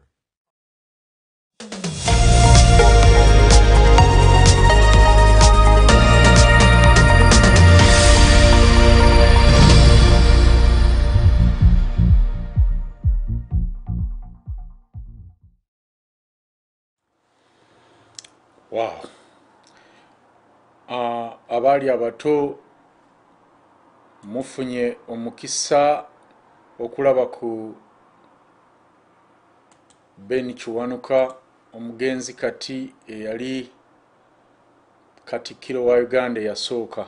Musajja yali omugezi ennyere, yali ayagaliza ensi eno Uganda okuba ey'emirembe olubeerera, naye bw'atyo bwe yagenda mazima n'abulako n'entaana. Twagenze okuwumula oba twagenze okugenda mu bubaka obwo nga mukadde waffe Professor ansabye okulaga obubaka buno obwalimu oba obuliko Besigye nga tetunagenda mu maaso. Bugamba butya? Bugamba nti Dr. Besigye declares judicially dead the suspect case oba the PRA suspect case January 25th 2007. What is not in question is that the court of Uganda is dead. We all have to mourn the death of court and the judiciary. This means that even the constitution is dead. Daily Monitor, Friday 26th of January 2007. Dr. Besigye alangirira okufa kwa kooti. Ennaku z'omwezi nga 25/2007 agamba nti ekintu ekitakyaliko kubuuza oba okutakyali kabuuza konna kiri nti kooti za Uganda nfuza jjo, era ffenna tulina okukungubaga olw'okufa kwa kooti za Uganda, oba tulina okukungubaga olw'okufa kw'essiga eddamuzi mu Uganda. Kino nno kitegeeza nti ne constitution oba ssemateeka naye mufu wajjo. Osobola okubisanga mu Daily Monitor eyafulumanga ennaku z'omwezi 26 omwezi ogw'olubereberye mu mwaka gwa 2007 n'omanya ebisingawo.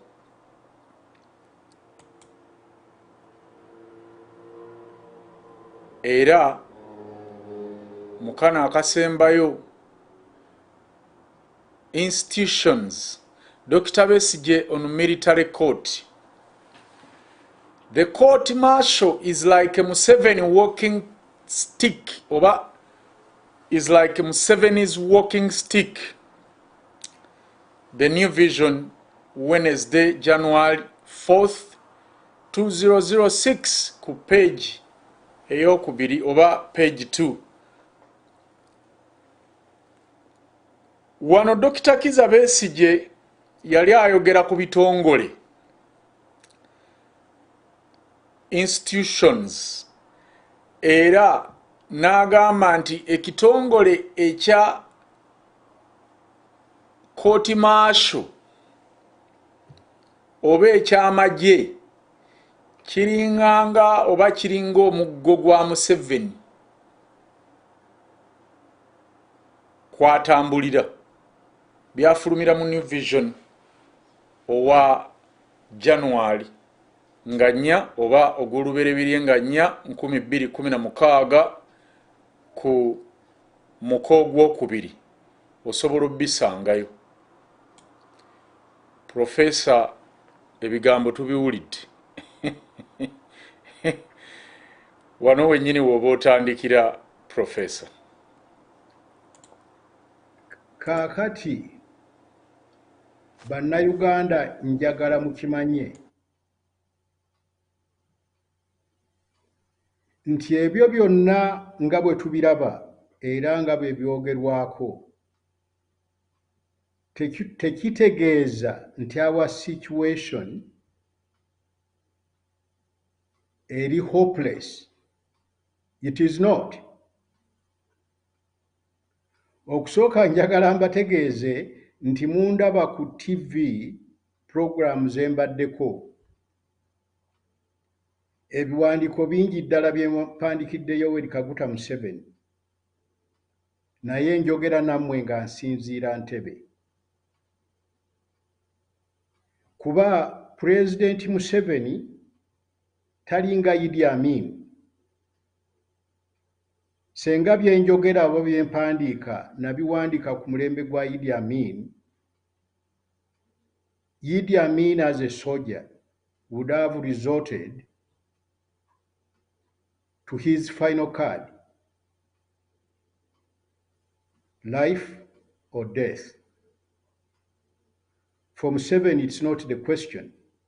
You can reason with Museveni, and you will not even see his hand moving towards his pistol.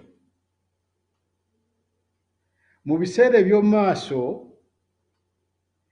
njagala mulabe ka vidiyo nga kalaga omukulu Godfrey Lule as Attorney General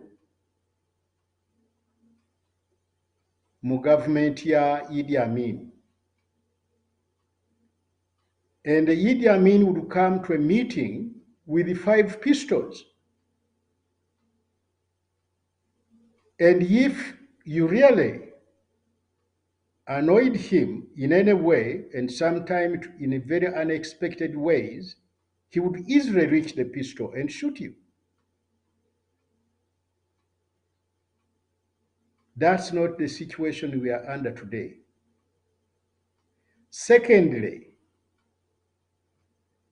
nali lawyer wa FEDEM, Lutwa's regime, during the period of the Nairobi peace talks, etc., etc. And I had a chance to discuss matters face to face with Basilio Okero, with Lutwa. I had a very challenging situation. I was in my friend's law office, the late James Obo Ochola, and Basilio Okero was a very good friend of James Obo Ochola. James Obo Ochola was one of the brilliant Acholis from Chitugum, and he was a lawyer. And he also taught at the law school at Makerere. I was in his office when one of the secretaries came and reported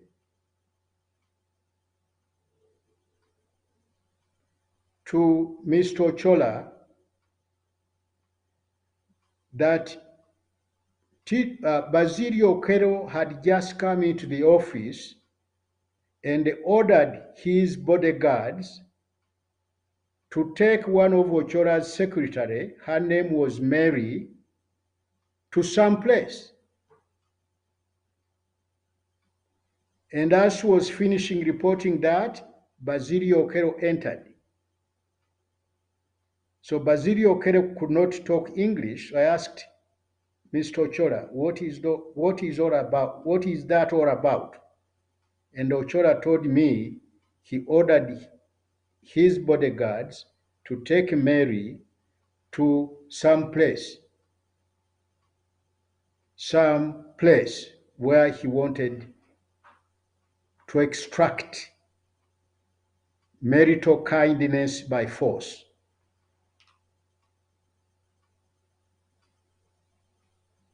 So I dared address Basilio Okero with his pistols.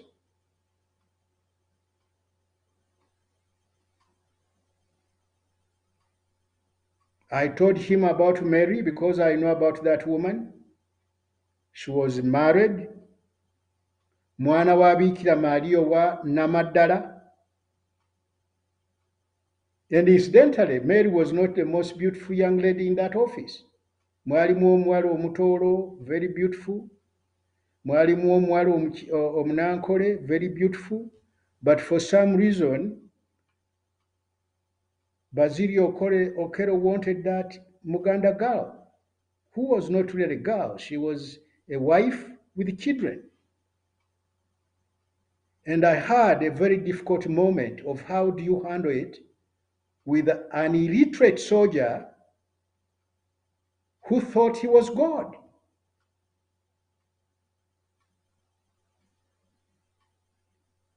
But all the same, I did very diplomatically talk to Basilio Okero. And Basilio Okero told me, you know, a soldier is always working for the country wherever he is. A soldier cannot go to places where he has to go with his wife, and therefore a soldier is entitled to extract marital kindness from any woman he desires.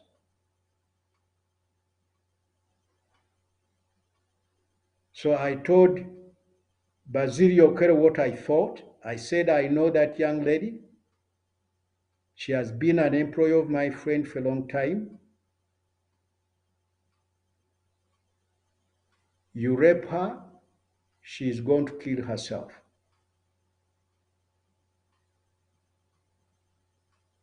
And somehow, Basilio Okero stood up, went to the door, and told his guards, leave that woman alone.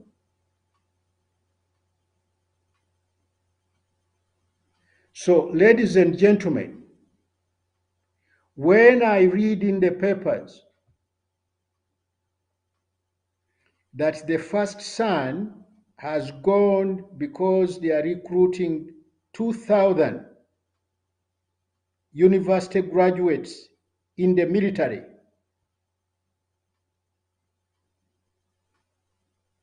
I don't ask questions about what tribe are they recruiting. Because after all, they are going to recruit soldiers. They have the power to do so. But the fact that they are recruiting 2,000 with degrees, I find great relief that at least out there we are going to have soldiers you can talk to without them resorting to pulling out their pistol and finish your life.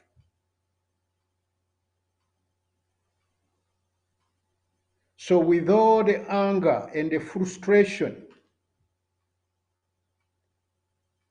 we have to know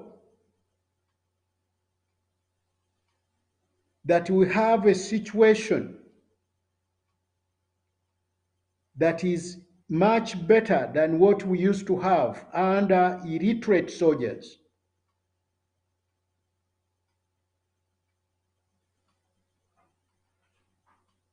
And that out of anger, we cannot take chances to go back to the John Does of this world. The former commander of the armed forces, who is now a minister and not Katumba Wamala, even the Kaihuras, yes, they have done wrong, but they are quite well educated. They even claim, I have a picture of the late Archbishop Ruanga giving Holy Communion to Kaihura. and maybe I'll bring those pictures to you at some point. And what I found, so I could look into Archbishop Luanga's face and read a lot of things in his face, the body language. Here he was giving Holy Communion to Kaihura. I have the pictures.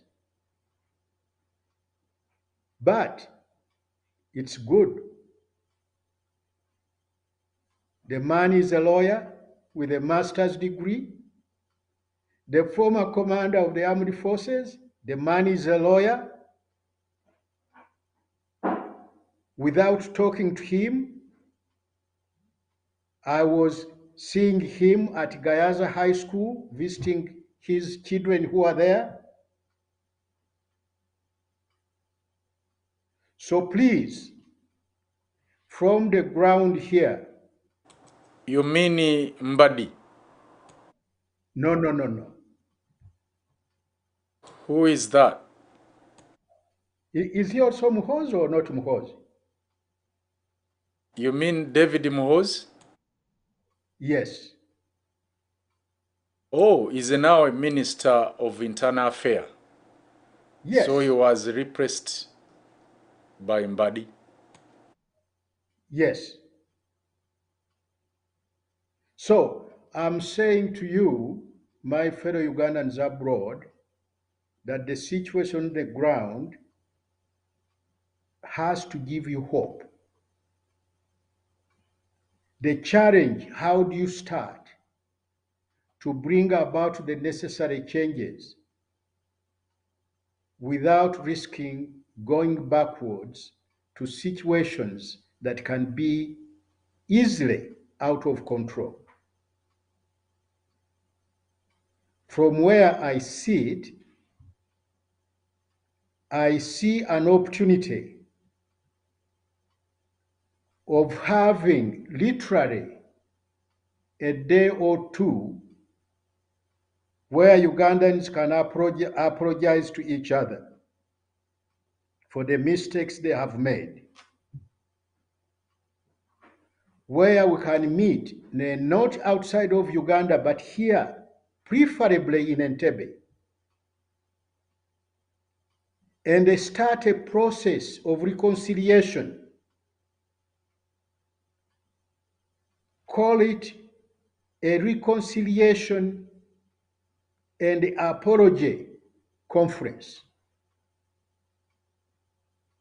And we can, because we are talking about rational people. Anybody that is rational and not threatened in any way would happily participate in that conference. I know for a fact that President Museveni has apologized a number of times to communities where his government failed to do the needful. And I'm sure President Museveni will have a good number of apologies to make to Ugandans as a whole when we have a conference for reconciliation and apologies. We can have a starting point where literally every Uganda can be on talking terms with other Ugandans. Incidentally, on June 3rd this year,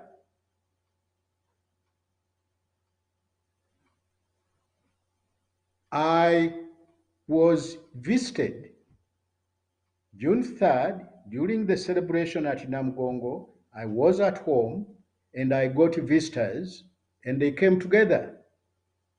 The mayor of Katabi Town Council and the mayor of Entebbe municipality. And when I had an opportunity to talk them together, I suggested that we need a football match between Hoima City and Entebbe City. Entebbe is not formally a city, but we are acting as a city. And that we can easily have that football match in Mulindwa's Stadium at St. Mary's College Kitende. It's the best football stadium that we have in Uganda. And it's here, not far from me. And Mukuru Mulindwa nali naye nga agenda mu direction y'okutandika essomero eryo. In fact, he visited my land and suggested, can we put a school here? And then he found a better place, and Sochitende Senior Secondary School is not far from Kajansi and not far from my home. So these are people we know, and they are very important citizens of Uganda. And back in my mind, I can imagine the Hoima City football team playing Entebbe City football team at the stadium here in Entebbe. And that occasion coinciding with the reconciliation and apology conference. I know because I'm here on the ground, I would not be surprised that in our Entebbe football team, we may have as many as 4 Banyoro football players. And I guarantee you, the team that will come from Hoima may even have a majority of players who are Baganda. And let me say something to you, personal. Nze neddira Nakinsige, maama wange omugenzi wa Mpologoma. Nagendanga naye ku mipiira gy'ebika. Naye bwe twabanga tutuuse mu kisaawe ne mugamba maama tusookere ku ludda ki? Maama n'agamba because I'm talking about matches where Mpologoma was playing against Nakinsige. Maama n'agamba tusookere Nakinsige. So first half, you would find us cheering like a crazy for Nakinsige. After all, Nakinsige kye kika ky'abaana be, kye kika kya bba.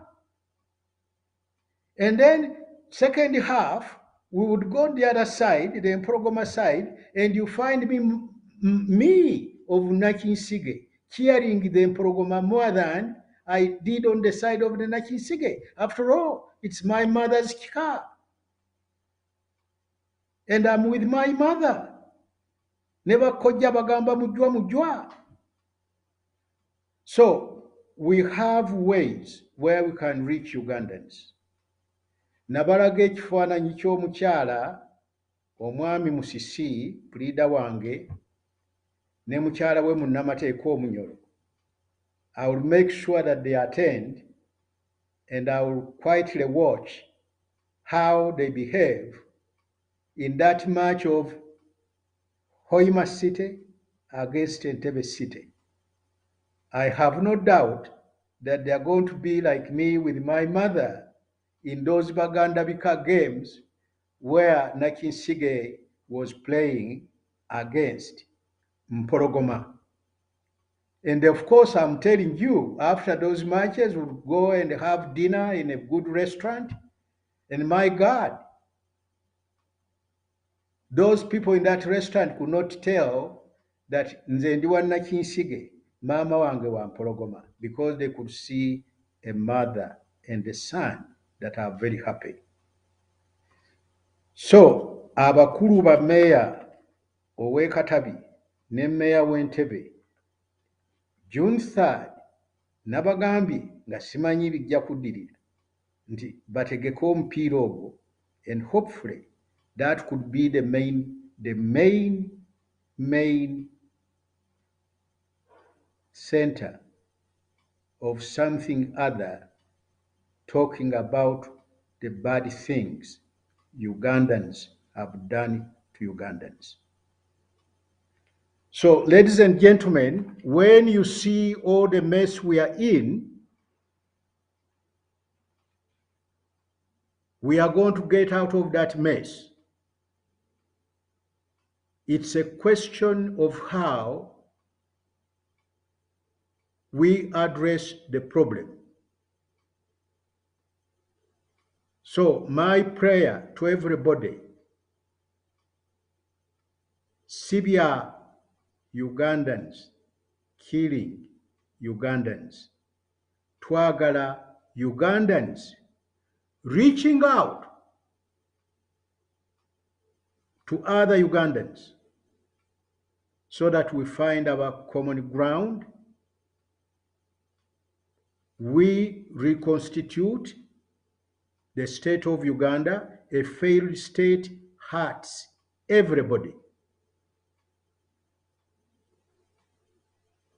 And a failed state does not guarantee anything to anybody in way of times to come.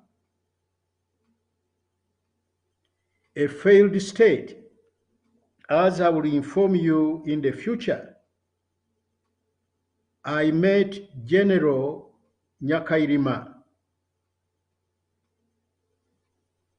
who is now late, and that was before the government set up the Bamugemeire Land Inquiry Commission.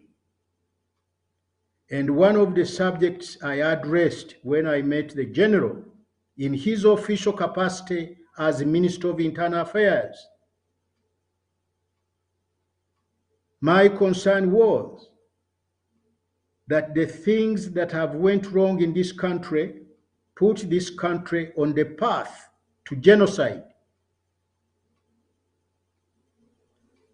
And I was addressing him to start a process within government to see that we start rectifying those things that keep us divided, those things that actually make Ugandans extremely angry, like land grabbing,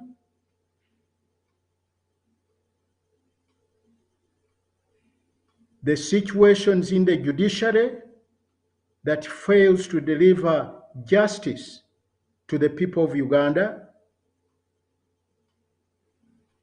Kankomereze na kano ku judiciary.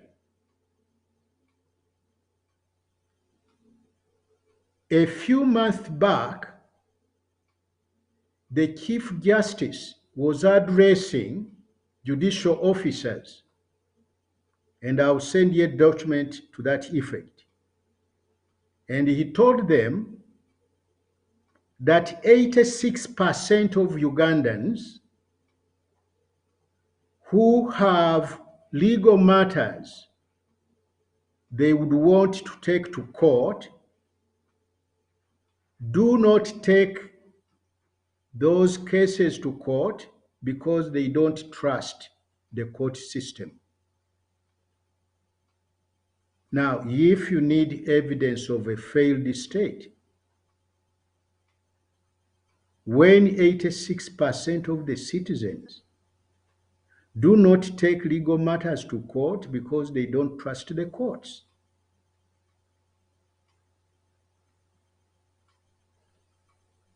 during Idi Amin's time, I will not be surprised that the majority of people took their cases to court. But they feared to take cases that involved soldiers or friends of soldiers or cases they thought would anger President Idi Amin.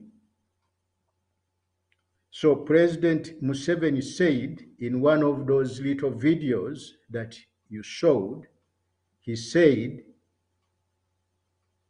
that Idi Amin's regime did better than Obote one. But in many areas, and by the way, these are not pleasant things to say, because if you said to Obote that Uganda was a failed state when he was the president of Uganda, Obote would be extremely angered. Because sometimes humans behave in funny ways. If you go to a fish factory and you tell the workers there that the whole place smells fishy, they would be terribly surprised. Because they have been working in that fish factory, the norm is fishy. It becomes an aroma of roses. And they are surprised that you are even slightly complaining about it. So when you are in a total mess of governance, when governance is like a septic tank. Those swimming in that septic tank need a helping hand to regain their senses so that we can all clean up and they go to our dinner. That dinner we talked about of the 1,000 rabbits meat, which has been dressed in different ways. But when we meet at the meal, we are together, we are on good talking terms, and we can start planning for our future in an agreed manner, because together we cannot fail to start moving towards the Uganda we want and the Uganda we deserve. Thank you very much.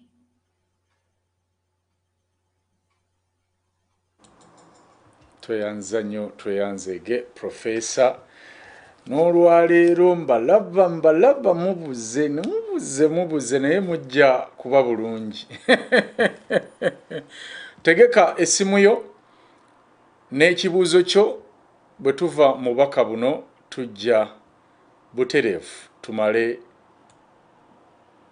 okuwulira obubaka bwo tulyoke tusiibule. Okyali ku UNN TV, The Truth Command Center, engoma ya Federo, engoma ya Buganda, engoma ya Uganda. Tovaawo katukomewo.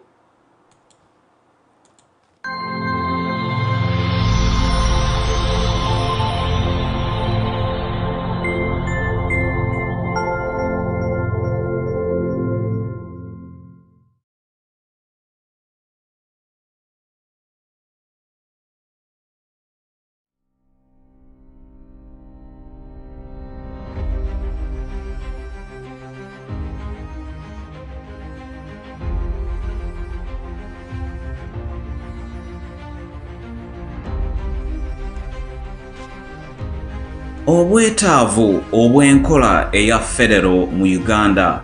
Ekisooka, enkola eya Federo eteekawo eddembe n'obutetenkefu mu bitundu eby'eggwanga. Ekyokubiri, enkola eya Federo buli omu asobola okwenyigira mu by'obufuzi. Ekyokusatu, enkola eya Federo eyambako ebyensimbi mu kulaakulana mu ggwanga. Ekyokuna, enkola eya Federo essaawo emitendera mu gavumenti amateeka gasobole okuteekebwa mu nkola. Ekyokutaano, enkola eya Federo essaawo okuteesaganya n'okwanjula ebirowoozo. Ekyomukaaga, enkola eya Federo eyambako okutaayiza effugabbi eri bannansi. Ekyomusanvu, enkola eya Federo eteekawo okwegatta awatali kukakaatika madiini, ennono oba ebyobulamu. Weewandiise ku lukiiko olwa UFCC ku www.ufcc.uk.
revolution is on. NOUNN, Umbrella News Network. Hey, yeah. This is UNN, Umbrella News Network. Hey, yeah. White House Music. Chimbukwe live, yatueleza na live. Tumuulila fe live, tumubela ko fe live. Suna nange mbako live, kuchimbukwe live, antiampa vibe. Njagala kubusa kwa bandeta chimanyi, chimbukwe live, ye mumanyi mubamanyi. Iya tubusa ye tubadde tutumanyi. Alina bwino mungi ku UNN. Ebyo buwangwa ebyo bufuze ebyo bulamu. Sakonde business agatamu. Ye chimbukwe live, ye best of the best. Best of the best and better than the rest.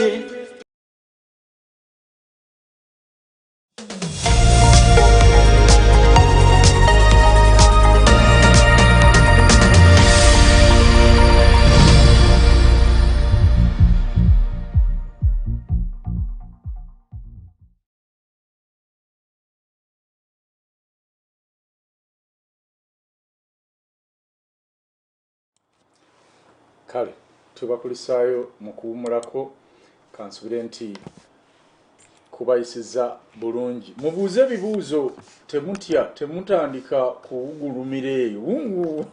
Mbawuliramu. Nereerera mubuze bannange. Nga saagala ebimu kubijjayo.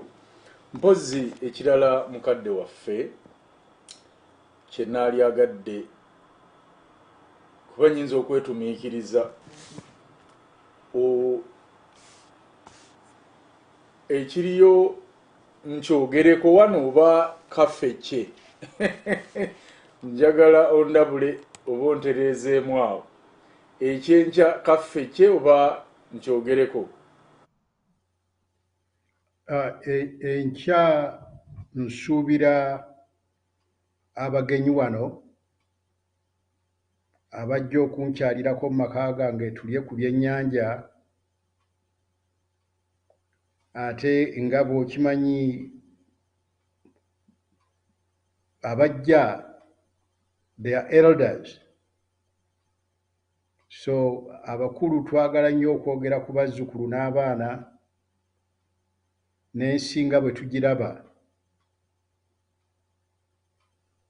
era naki kye tusobola okukola okuba nti ensi tugirongoosaamu nnyo, okuba nti tekosa baana baffe na bazzukulu nga ffe bwe tukosezza, ate ffe nga twalinako entandikwa etegeerekeka, naye abaana be tuzadde bazze ku nsi kuno nga tuli mu bizibu eby'amaanyi nga bwe kirabye ebikwatagana n'okufa kwa Benedicto Kiwanuka ne Judiciary nga bw'eri. Incidentally, kiringa okugamba nti ozaalibwa mu nsi mwe basala ogwakawala nga tebawuliriza kalenzi, kuba Judiciary etambulira ku musingi ogwo, due process. Tosala gwa muwala nga towuliriza mulenzi. Kati bw'ogamba nti Judiciary enfu, tubanga abantu we are in a jungle. Tetukyali logical, tetukyali passionate, tetukyali human. Nti tugamba nti yes, abantu basobya naye guluma yaguzza. So abagenyi abo mbasuubira enkya ssaawa 4 tulye engege zaffe. Katonda atuyambe tulengereko ku by'omu maaso ng'abantu abakulu tusobole okubaako bye twogera gye muli ebimakinga sense. Omanyi twagala kubanga bakalamojja, ffe abasajja abakulu twagala tutuule tuwe abavubuka amagezi so that they can implement what needs to be implemented. And by the way, kangamba abantu baffe, okimanyi nti tulina flags eza nation za Uganda, nabo ozirabako you feel very proud. Naye I'm particularly proud. It's not a question of liking, but I'm proud of the fact nti Baganda baffe abadde Rwanda flaga gye balina baatwala y'abakalamojja ba Uganda. It's exactly the same. Senga Uganda musalawo okufuna flaga empya, mujja kukwata Bagukiina nga 20 batandike okutunuulira flaga z'ensi zonna eziriyo. Otandikira ku United Nations n'oziraba, n'otandika okulaba ez'ebibuga, eya London, eya Paris, eya Russia, eyawa. Kakati from all that picture n'ogamba nti ffe yaffe efaanane bw'eti. Naye state nnamba eya Rwanda, when they faced that challenge, flaga yaffe efaanana etya, it's exact. They just took the flag of Karamoja. So ani azannyira ku federal? Senga twali tuyimpozinze nti buli flaga efaanagane bweti. By the way, and ebyekisiro ebyo byakolebwa, baliwo abaagala okufuna flaga nga kala za DP, UPC bwe yajja neyagala okufuna flaga nga ya kala za UPC. That's okay. But let others have their flags. Because it's a garden of different flowers.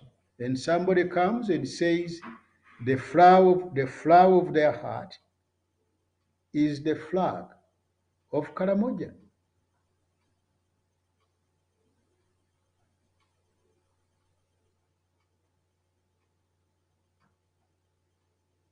Kutambula kulaba naye ekyo mbadde sikimanyi nti babba ne flag. Abantu abo nga babbi. Anyway, tugenda ku masimu ebinaavaayo tujja kubibategeeza babasuniddeko busunizi. Nze mbalwaniridde tubale muyinza obutamanya naye nga mwe mukimanye nti olutabaalo lwatandise kawolawola era nja kuba nzija n'amawulire amalungi ndowooza olunaku olw'enkya oba olwaluli. It will depend. Kale katugende mu masimu. Nina mukulu muganda Nkatende wano ku ssimu yalinze dda katono alowooze nti twamwerabidde n'omwerabira. Ow'olugave Katende gy'oli? Je ndi muganda wange. Ogamba otya ow'olugave? Badde ninze muganda waffe oyo mukulu waffe mukadde waffe Muzeyi Gukiina olwono munnantebe munnange. Nze nasomerangawo Questes naye nga mpita ekitubulwamu mpulira Gukiina kumpi ne Sesegunda naye nga simanyi ne bannange UNN bannange leetaaba a brilliant gentleman. Omuwulidde? Muwulidde kati nno muganda wange Kimbugwe nange kennyini essaawa eno mbadde wa Honorable Muhammad Nsereke ku live ye nga ntambuza enjiri ya federo invitinze wabaawo ensonga z'ensengeka. Omanyi mu kanisa batugamba nti teweesiba mu kanisa wokka kati era kyeva ngamba ne ba UNN bano abali wano teweesiba wano wokka tukolonizinga emitimbagano emirala. Kyokula nze nasanyuka nnyo Jakana okugende wa Bengebenge akonvatinge endiga ezo ezibuze azizze n'okufa. Okitegere tukolonizinga ebifo ebyo ebirala. Kati wengenze eri kulala gundi ya Muhammad Nsereko bwenyonyodde ensonga zange kubanga mbanyonyodde bulungi ne mbagamba nti baganda bange bwetaaga federal system of governance ne mbagamba nti federal promotes unity in diversity. So nga ate n'enfuga gye tulimu ekaka uniformity. Okiwulira ekyo? Ne mbagamba nti bannange njagala Besigye ebirowoozo byalina ebirungi abitwala ekigezi. Mawulu ebirowoozo byalina ebirungi abitwala gy'oli. Nti naawe Honorable Muhammad Nsereko oli musajja mugezi. Njagala ebirowoozo bye birungi omuyite mu Buganda wano tuyinza okufuula gavana wa Buganda okiwulira ekyo ebiseera byo waliyo akalulu Angola eyo Museveni n'asimbawo omusajja aliso RDC yali Musoga ne bagana omuwerekitinga okiwulira ekintu ekyo ne bakugamba nti tuyinza kuwa omusajja Musoga wano muki mu Angola okitegedde era munyunyudde ensonga ne mugamba nti muli ba parliamenti bameka abava mu Buganda muli bamemba ba parliamenti bameka abava mu Western Region gwe tulaba nti ekintu kye muli mu parliamenti yo tekyalina mulamwa kubanga era badde ayogera ebintu awo ng'agamba akompulininga ensonga emu bali bakozesa obuyinza okitegedde mu nsonga ez'emmwanyi nti bo bakozesa buyinza tebakozesa magezi ne mugamba obwo bwe buyinza omuntu okuba ne pawa okitegeera nti mwe mulina ebitiibwa bamemba ba parliament naye temulina maanyi lwaki tekudda mu federal system kabalise okiwulira ekyo kiteeseyo nga kirowoozo era olunaku lw'enkya ainvitinza mpadde omukisa naye omukisa ogwo nze mbadde njagala omuntu ansingaku mu kulambulula ensonga zino atwale omukisa ogwo atule ku platform eri kubanga ebeerako abantu magibetu nga 5 abantu abo omukisa ogwo ogufuna okuyisaawo enjiri ya federo ndaba nga kya mugaso nnyo nze mbadde sobola kubaleka mukulu kimbugwe neetumya obuvunaanyizibwa nina ebigambo byange byensuddeyo awo nkubiraako nga mmaze sho twogeremu alhamdulillah tulabe omusirikale omuzannyo omulungi gwe tukuwa alhamdulillah ogende naye kale weebale nnyo weebalire ddala sebo alhamdulillah kale tweyanze nnyo tweyanze ege katuwulire munaffoona ate mukadde waffe nkwebaza nnyo tusomesa weebale nnyo weebalire ddala naye nze ekibuuzo kyange gy'oli kiri kimu omuntu gw'otugamba okuteesa naye yatugamba nti ye kwoota pini kimmanyi oba akagaali okamanyi kano akaffe kasse wajjuba kaakati kwoota pini bw'eba eyingira egenda na nnyondo ate bw'otuuka okugijjamu era okozesa nnyondo simanyi bw'oyinza kukozesa giriisi ng'ojjamu kwoota pini naye nkwebaza kutusomesa weebale nnyo weebalire ddala taata nsaba kunnyonnyolamuko awo kuba awumbulaabulamuko reconciliation yandibadde nnungi naye omuntu atali munnansi ng'anoonya w'atuula ayinza okukkiriza kuba ne mu states 16 ze tuyina Rwanda teyina weeyeenyiga kuba Rwanda nsi ku bwayo ate wano mu states ze tuyina 16 tituyinamu banyarwanda bali banoonyi b'abobuddamu era baasookera neekongolero Ssekabaka Muteesa ng'abasenzezza bwe tuze tusomesebwa wano ku UNN kwa Abanyankole baabagoba Ssekabaka n'abasenza mu neekongolero kakati anakkiriza ono okuteesa naye ge bw'oba omulaba nga n'ensangi zino Ssaabavandimwe yavuddeyo n'agamba nti bo balinaanye Yesu era ba Yesu balina oluganda ku Yesu Frank Gashumba yagamba bo balina oluganda ku Yesu era ba Yesu Mukoddemi w'embuga yagamba bo balina kubeera bakabaka ffe tulina kubeera basavantisi baabwe ensonga eyo yizo gituluŋŋamyamukko mukadde waffe newankubadde oli kumpi n'omuyeekera era Ssaabalwanyi eyagamba nti it's a failed state naye essaawa zino n'emmotoka zaagulya basipiika ziri mu buwumbi ng'abantu ate bagamba kulya muwogo tweyanzizza nyowa omunyola ateeni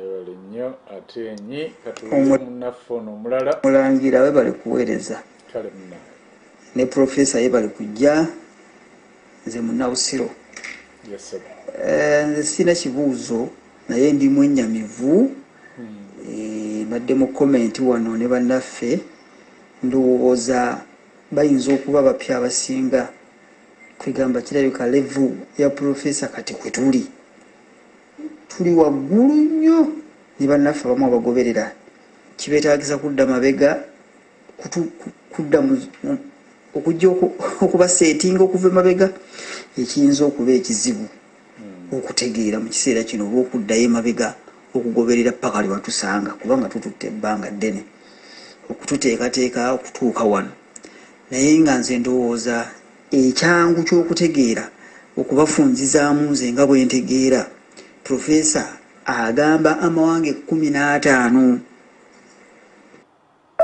ezo states ze muyogerako 16 kati ze twafuula profesa zayogerako states zino zirinako obusungu ojja kusanga Buganda ng'erina obusungu kwa Choli n'Acholi ng'erina obusungu ku Lango ne Lango ng'erina obusungu ku Bukedi nga ne Toolo erina obusungu ku Bunyolo kati singa zino states 15 zifuna we zituula ne ziyogera ku bizibu byazo ne bakkanya ne okubijjawo tekyetaaga kwogera ku banyiginya kubanga tebalina kifo naye abantu wano buli muntu ayogera bw'oyogera ku criticizinga embeera eri mu Uganda abantu baagala nnyo oyogere ku Museveni n'abanyiginya ebyo ensobi gye twakolanga n'emabega ffe tetutunuulira omuntu naye nga kkowa y'embeera eyo bwe butakkaanya oba butategeeragana oba obukyali buli wakati wa states zino nze bwe nkitegedde webale kuweereza webale nnyo munnaffe obabbidde ebigezo mangu mbadde nkyayagala bagira balaalira eyo nga situnnabaddamu naye katusooke tuwulire ono mwenna temutya abadde basuukidde mugenda kuba bulungi we tunaaviira wano oyo munnabusira abayambyeko mukulu Kimugwe webale kuweereza muzadde waffe oyo nga Ekike Gukiina Nze Gukiina alina wesitegeera bulungi bano abatuusi si bannayuganda tuteese nabo tutya nga bo baagala kutwala nsi oyosobola n'okuteesa n'Amin kuba yali alumirirwa ensi ye bano sirowooza nga balumirirwa ekyagala batwaza ensi kufunamu abugabugana ki si kulumirirwa nsi ng'era bw'olaba kati Muze Gukiina bw'agamba okuteesa nabo nzimba sikitegeera bakkirize bave mu nsi oba batuwe kuba condition gye bayinza okuleeta nti basigale mu nsi yaffe tiwali agenda babo bagenda kwegoba bokka naye si bannayuganda oteesa ne munnayuganda kyanjawulo n'okuteesa n'omugwira era nga bw'olaba bwafuga eggwanga alifuganga omugwira talifuganga munnayuganda kati kuteesa kwegamba mba sikitegeera kuba okuteesa bagezezaako tateesa omwami oyo buli agezezaako okuteesa naye ebifaamu siki tagendera ku kikyatafunamu kuba mugwira ekyo kyendowooza ayongere okuttaanyaamu awo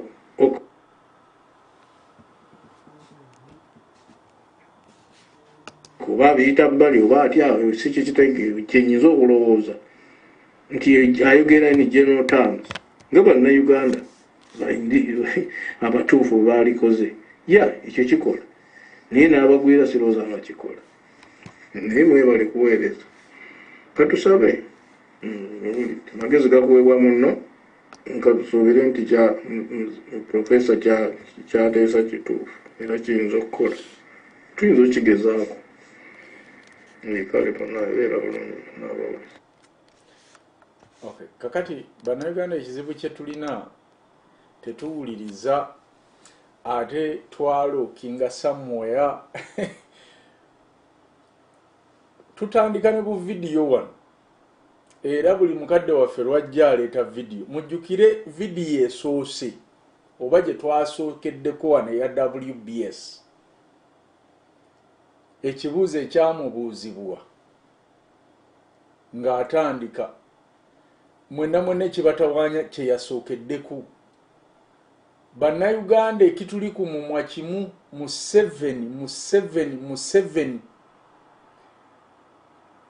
era n'abagandi ne ku Obote bwe gwali ne ku Amini bwe gwali ne kati bwe guli kitegeeza era mwagala naye aveeko era musigale nga bwe mwasigala nga Amini avuddeko nga bwe mwasigala ng'Obote avuddeko. Lwaki mulowooleza nnyo wano mu ntebe ku ntebe eno ekireetera bannayuganda basinga nti entebe oli bw'akyuka kati Museveni ku ssaawa eno bw'avaawo Bobi Wine n'atuulawo Besigye n'atuulawo nga mulira kisinga nga muddayo mubonaabona emyaka 40 okukyusa omulala. We need to focus on other things too.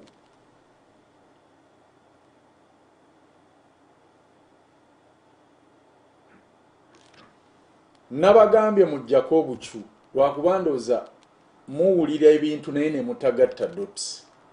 Mugenda mwonooneka abaana ba wano. Nakugambye nti bw'oba ng'olina ensanja bavu noonyereza ekigireese kiba ku mubiri gwo kyekiwundu. Kakati bw'oba ng'otandika okulowooza eddagala ery'okujjanjaba tolowooza lya nsanja bavu, jjanjaba kiwundu eno ensanja bavu ejja kgenda kubanga eba ereeteddwa kiwundu kiri. Uganda, we have our internal conflict. Do you tell me nti Abaganda bali okay n'abalango? Do you tell me nti Abaganda bali okay n'abacholi? Oba kati as we speak abacholi bali okay n'abanankole? Naye we want federal. Professor akizemu n'akibagamba wano nti bana muyimba federal. Naye mugenda kuddira federal si enduusi yammwe mugitwale ku nnume endaawo etawakisa. Kati ku ssaawa eno ne bw'oteeka federal mu Uganda tegenda kukola kubanga tomanyi bamadi kye balowooza, tomanyi ba West Nile kye balowooza, tomanyi batoolo kye balowooza, tomanyi ba Lwenzori kye balowooza. Kati mukaweefube ow'oku tuleme okutunulira ensanja bavu oli mumumanyi munammwe mmwe musiba mwogera nti si Munnayuganda kati eyo nsanja bavu. When you treat the wound, nkubuulira ensanja bavu egenda kubula yokka nga togitonnyezaako wadde ebikoola by'ennyaanya. Bannayuganda we batandikira okwegattira ne bamanya abatolo ne bamanya ki kye balina okulwanira, abakalamoja ne bamanya ki kye balina okulwanira, abanankole batyo, Abaganda batyo, abasebbeyi batyo, abasoga batyo. Oh my goodness, you just can't believe it. But mwe buli lwe mugaana reconciliation yeyogerwako internal mulemesa unity in diversity. Era ekyo Museveni akyagala nnyo. Kyova olaba ye ayagala Uganda efokasinge ku ye ereme kufokasinga ku byabugagga byayo, borders zaayo, cultures zaayo, ennono eza different 16 nations.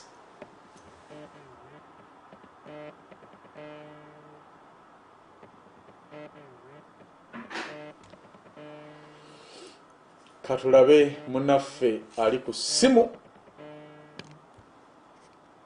Hello. Akulu nsanyusa okubawuliza omwewala okutuweereza kale munaffe ni Professor Muyoza nze nsinzira mu Bugirimaani.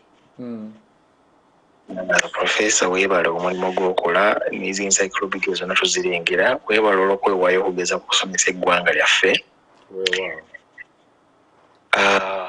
Ffe tutunuulira ebimu ku bigenda mu maaso ebintu tufaana enseko.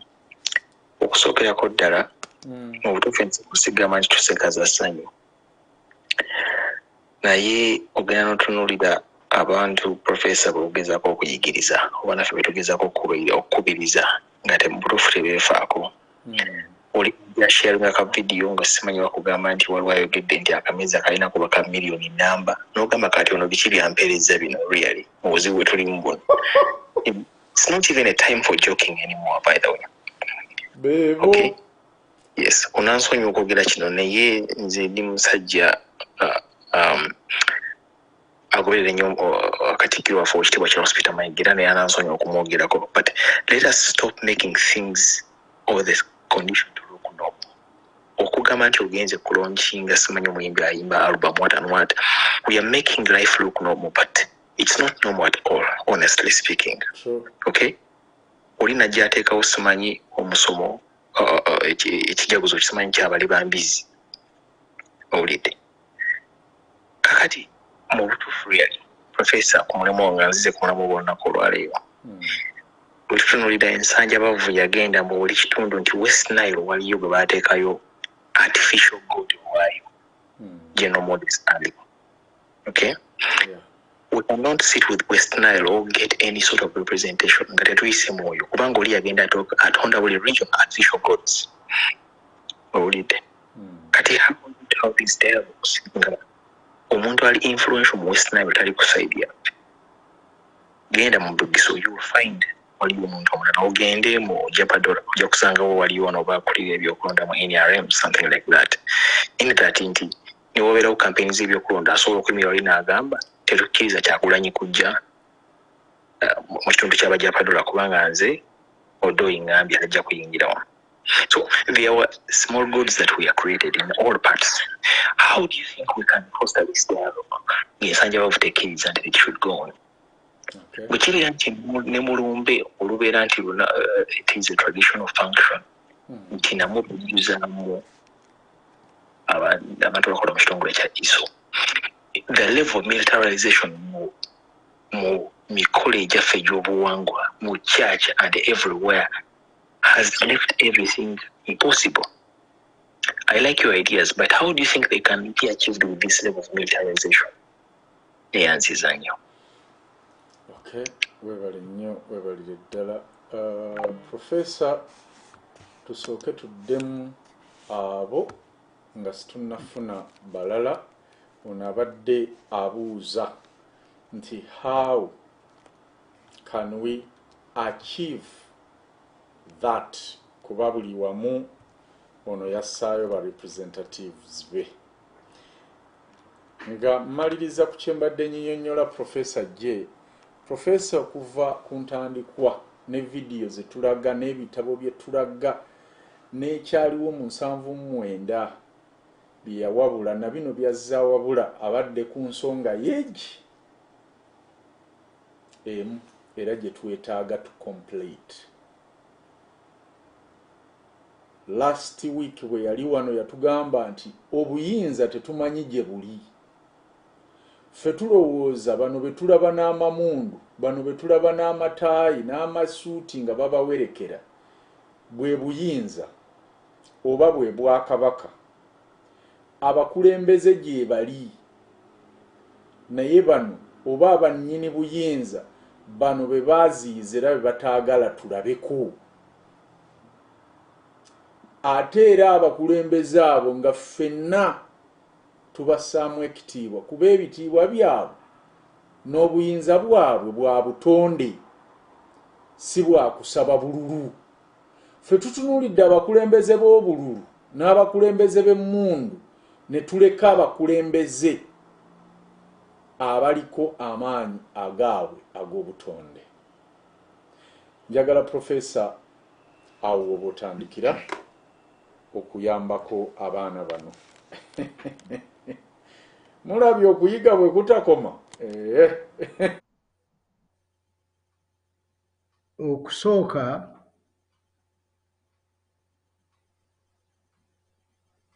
kinneewuunyisa kuba sinnayogera ku kigambo kya kuteesa na Museveni.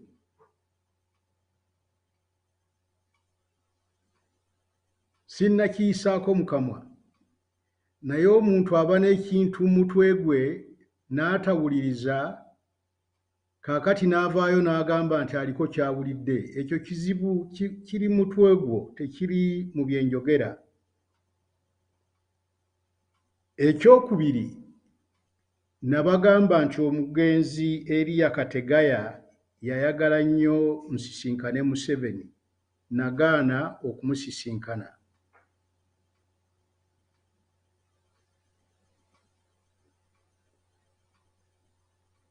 Era nabategeeza nti ne Moshi saagendayo kuba nali ndaba nti kuba kwonoona biseera. Oba oyamba abantu kulimba bannayuganda nti ne Gukiina yabaddeyo.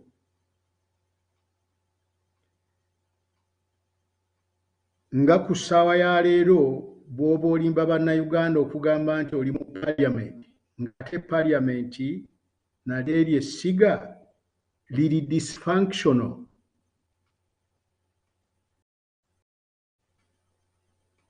Kaakati omukulu asembye okusooka nandisabye nti bwe tuba twagala okutereeza eggwanga tulina okubeera siriyasi nga tuwuliriza bannaffe bye boogera. Abamu babawadde ssente bajje n'ebintu ng'ebyo, bw'ate oyogera kuteesa n'oli kwegamba kuleetawo ka confusion. Oluusi babagula okubuuza ekibuuzo ng'ekyo, n'olwekyo tekyewuunyisa. Naye ekyo tekijja muntu ku mulamwa. Kuba oyo afaayo okulaba wa we tulowooza nti tuyinza okugenda, alabawo.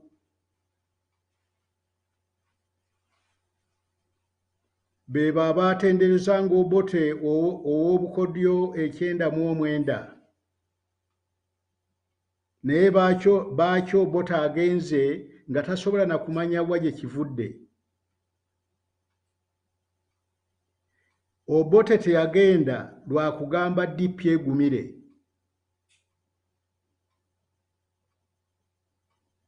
Obote yagenda kuba citizens abatono ennyo be mwavumiriranga baliko kye baakola, naddala omukulu nga Paulo Muwanga. So y'ensonga lwaki nayogera ku ignorance, nti bakitaffe baagamba nti y'omu ku balabe b'Abannayuganda, era ignorance is still with us. Naye nga bwe tugamba nti ndi mugezi nga mubuulire, abagezaako okwogera ebiyinza otuyamba tebabeera discouraged, bagende mu maaso nga babyogera. Omukulu asembyeyo okwogera agambye nti nze kinneewuunyisa, era ye mentality eyo eya Obote alina obukodyo 9/9. Kwegamba buli gy'ogenda yonna eri akakodyo k'Obote kotojja kubuuka. Why is Obote such a big challenge? Why is Museveni such a big challenge? The challenge kuba nti bannayuganda temuli united. Wano Omungereza okuwamba Buganda ne Uganda yatandikira mu kwawulayawula bannayuganda ate mu lubiri. Abamu ne beeyita Abawarabu, abalala ne beeyita Abangereza, abalala ne beeyita Abafaransa. Kati oba abali mu lubiri kati Bafaransa, Abangereza, Abawarabu, Muteesa yali alinamu baani mu lubiri? Kikwewuunyisa nti Kabaka Mwanga bamusuula.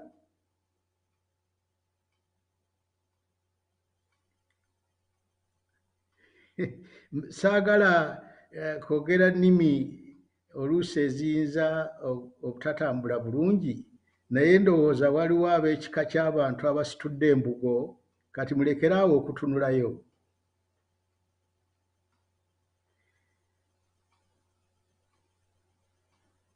Kuba neebuuza kiki ddala?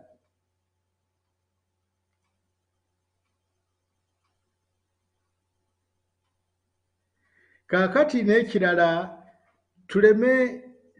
tuleme kuba na ndowooza eyo. Omukulu Omulangira, nina ebifaananyi wano eby'abakyala abanekedde mu busuuti boarding.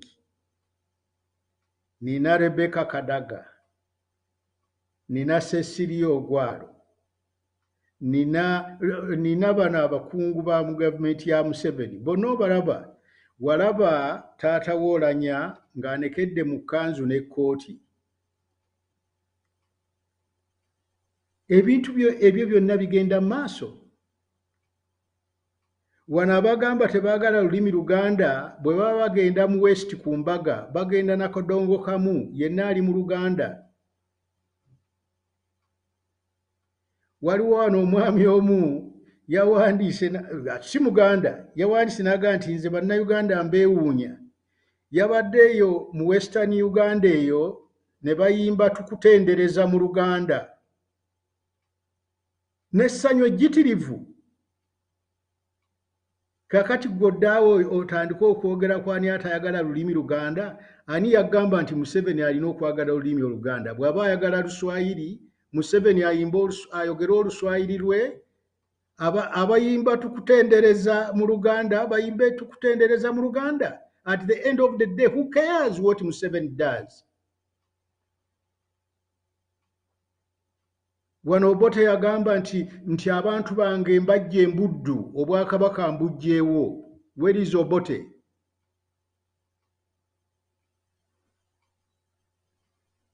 Obwakabaka bubenga si bwe Bwakabaka bwe twandyagadde okubeera. Naye Obwakabaka bwe buli, kubanga essanyu ly'abantu oliraba buli lunaku when Ssaabasajja Kabaka asalawo okugenda eri Obuganda ababuuzeeko. Eryo lyonna essanyu Obote yaliyita buddu, naye waliwo gwe bakaka okugenda okulaba Ssaabasajja Kabaka ng'alabikako. So bannayuganda twefebya mu kifo ky'okwogera ki ky'osobola okukola.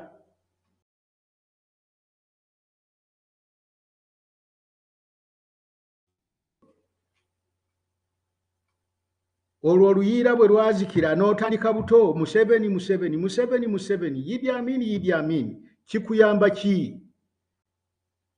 Bw'oba oyagala mmere ya kuliisa baana bo oddamu kuyimba Museveni okuggyako ng'oli mubbi?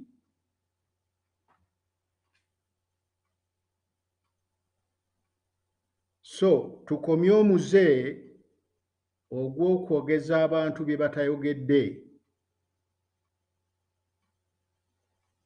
Kubanga ekyo tekikuyamba era tekiyamba Uganda, naye kiyamba abo b'otugamba nti balabe ba Uganda, balabe ba Buganda. Kuba divisions demwekolamu ku nsonga ezitaliiwo, zeezo divisions zennyini ezibasobozesa okusigala mu buyinza. Kaakati omukulu abadde alowooza nti omukulu Museveni alina abantu everywhere, nawana Entebbe. Incidentally, kanjogere kino ku Paulo Muwanga. Bwe nakomawo mweyite 3 nagenda gy'ali ne mugamba nti mukulu Muwanga, baŋŋamba nti wabba obululu mu kulonda kwa 8 ne kalidinaali wuuno abiwandiiseeko. Oteekwa okubaako ky'okola ku nsonga eno. Either you apologize or you explain yourself. Omanyi Paulo Muwanga kye yaŋŋamba? Nti abantu beewuunyisa kubanga senganze Paulo Muwanga nayagala kubba bululu nalina capacity okubba obululu mu Buganda kuba nina abantu bange mu Buganda abanzikiririzaamu naye Buganda yonna yawangulwa DP okujjako Samwiri Mugwisa kakati Muwanga nambuuza nti Gukiina we nali nsobola okubba obululu kati nabubba bonna ne mbuwa aba DP ate kati abannima abagamba nti nabba obululu ekintu ekyo nakyogera wano ne nkitegeeza Reverend Father Katende atera okuwandiika ennyo mu mawulire ku lw'Ekereziya Katolika yanneewuunyisa bwe yaŋŋamba nti nali sikirowoozangako naye opaala otya n'ebigambo nti Muwanga yabbye obululu yabubbyewa Muwanga yalina omuntu mu West Nile gwabbira akalulu Muwanga ye yabba akalulu Museveni gye yeesimba Saamukuteesa awangule lwaki tugaana okuwuliriza tubeere bagezi kuba ndi mugezi nga mubuulire kaakati ekituufu kiri nti gwe bw'oba okyatakula omutwe ng'olowooza otandikira wa Pulezidenti Museveni ye kennyini atakula omutwe mbeerawo ntya y'ensonga lwaki yababuuza n'agamba muŋŋamba ŋŋende bwa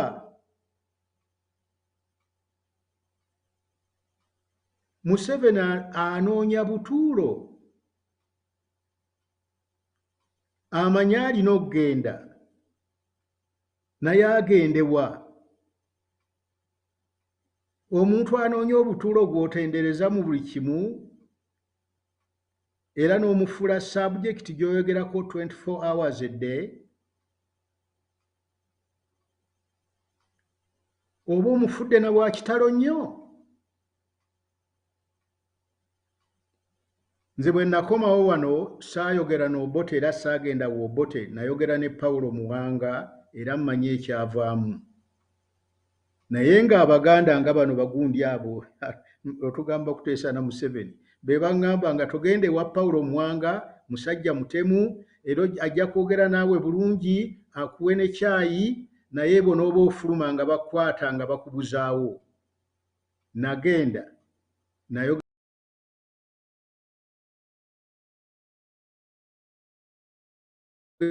nammwe mulekeraawo okwerimba naye ate okwerimba kugenda ku levels zonna kuba ndaba Miriam Matembe ng'atendereza constitution ya 95 bw'eri ennungi ennyo teri constitution nnungi ensi bw'ebeera nga ensi terina rule of law ne Kahindo Tafera kugamba nti constitution yava mu ggulu just another piece of paper. In fact, it could be a piece of toilet paper naye ng'abaagala okusinza ebintu bw'owulira bagamba constitution yammwe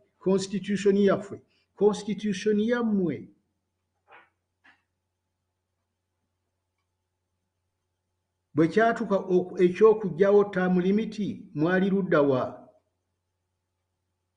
bw'ebanga yammwe bwe kyatuuka okugyawo age limit mwali ludda wa naye ono ayogera kutwala ghetto mu paliamenti ebyo twabiraba ayogera kutwala ghetto mu state house okutwala ghetto mu state house kizzaawo rule of law kyetwetaaga kunywanjaga mu state house oba mu Uganda twetaaga okuzzaawo rule of law tusobole okuba ne federal system of government. Can you have a rule of law? Can you have a system of federal governance mu ggwanga omutali rule of law?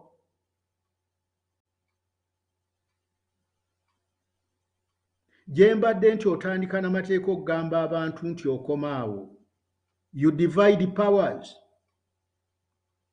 kati oli akugamba executive has taken over the judiciary. If you don't even that, the separation of power between the judiciary and the executive, the judiciary and the parliament and the executive, and you start talking about a federal system of governance?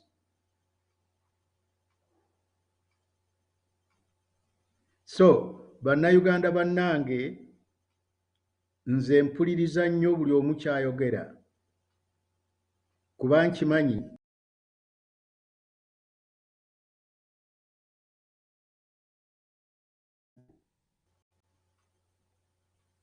bw'oba totegedde ayogera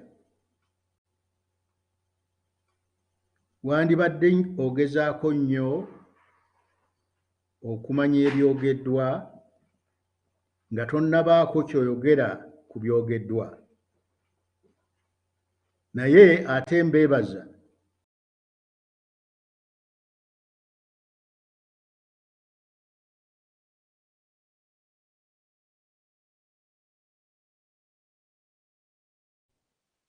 ku ebyo bye tulina okutangaaza, n'olwekyo buli ayogedde ky'ayogedde mwebaza nnyo, era eryo ly'ekkubo erijja otuyamba okumanya okusingawo tusobole okwerwanako mu ngeri ey'amagezi ddala eneetujja mu bizibu abatali bagezi nnyo gye baatusuula.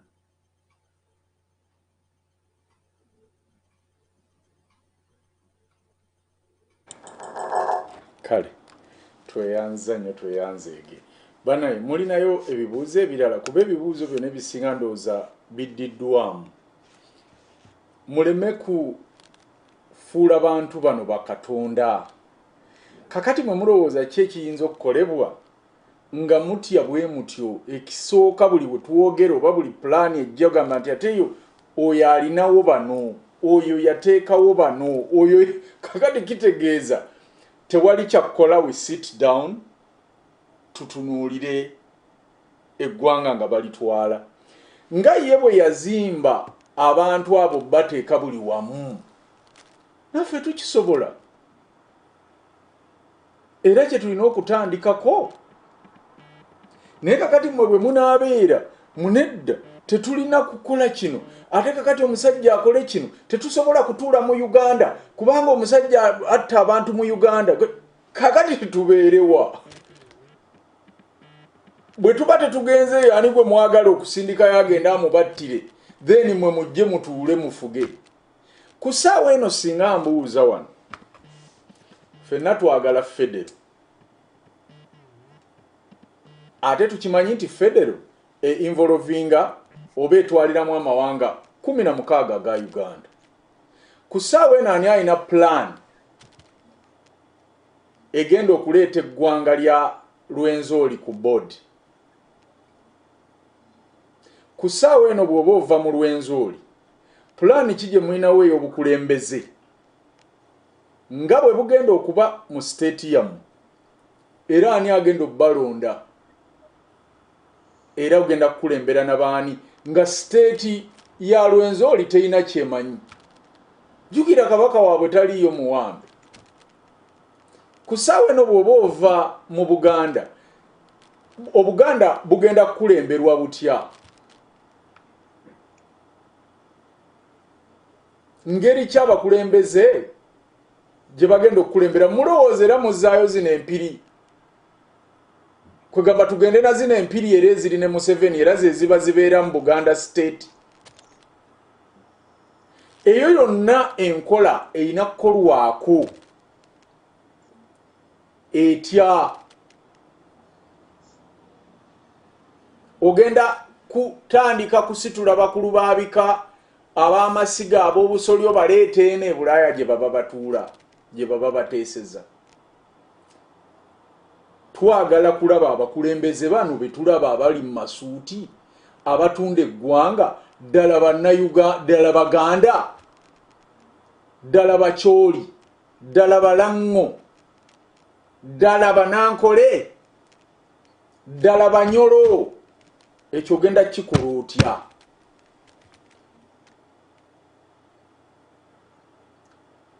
Era tugenda kulinda ddi kukikola ddi bwe tuba tetukikoze kati. Kuba mwenna muli wano muwulira federal. How are you going to implement it? Badde nga ndi kye mutubuuza. Kakati bababuulira. Ate mu involvinga mu Museveni. Who said about Museveni? Dala baba wadde example y'obukodyo bwa Obote. Nti yalina 99 bw'alagawa nga bamutwala wano kanti ndiggwa. No. Byonna ebyo bye mwogerako Moses ali gwoyogera wa West Nile. Kiki kyasobola okuyamba Museveni nga bamutwala nga naye takyasobola kweyamba? Gwaba West Nile oboogerera otya bwana Raymond okulaga nti Moses ali abategeerera? Okimanyi nti Moses ali takyalinnyayo West Nile?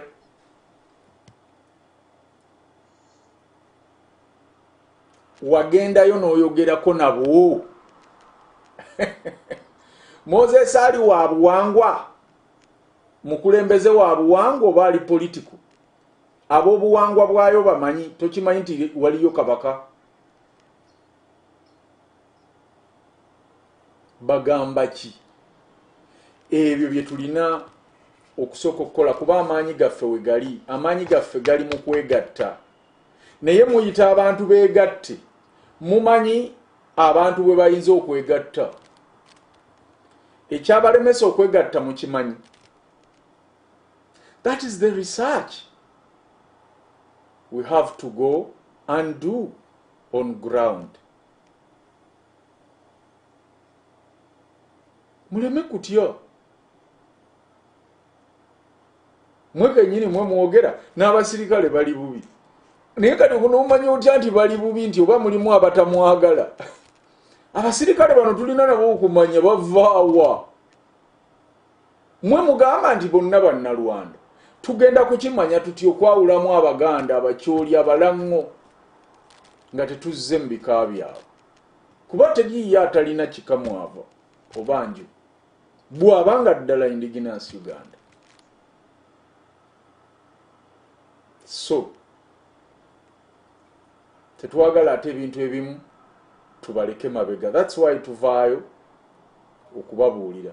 Si kibi okweraliikirira okwo, naye ate okuwaayira mu bye tuba twogedde ne mugattamu ebirala, ekyo nno kimmalamu amaanyi. Kubanga federal tekolwa ggwanga limu eya Uganda, ekolwa amawanga 16. Naye wano tetulinaawo programu za Luteeso, tetulinaawo programu za Kyoli, tetulinaawo za Lunyolo. Tugenda kuba tukako tutya era mukakasa mutya nti bali naffe. Kitegeeza tulina okumanya oba bali naffe.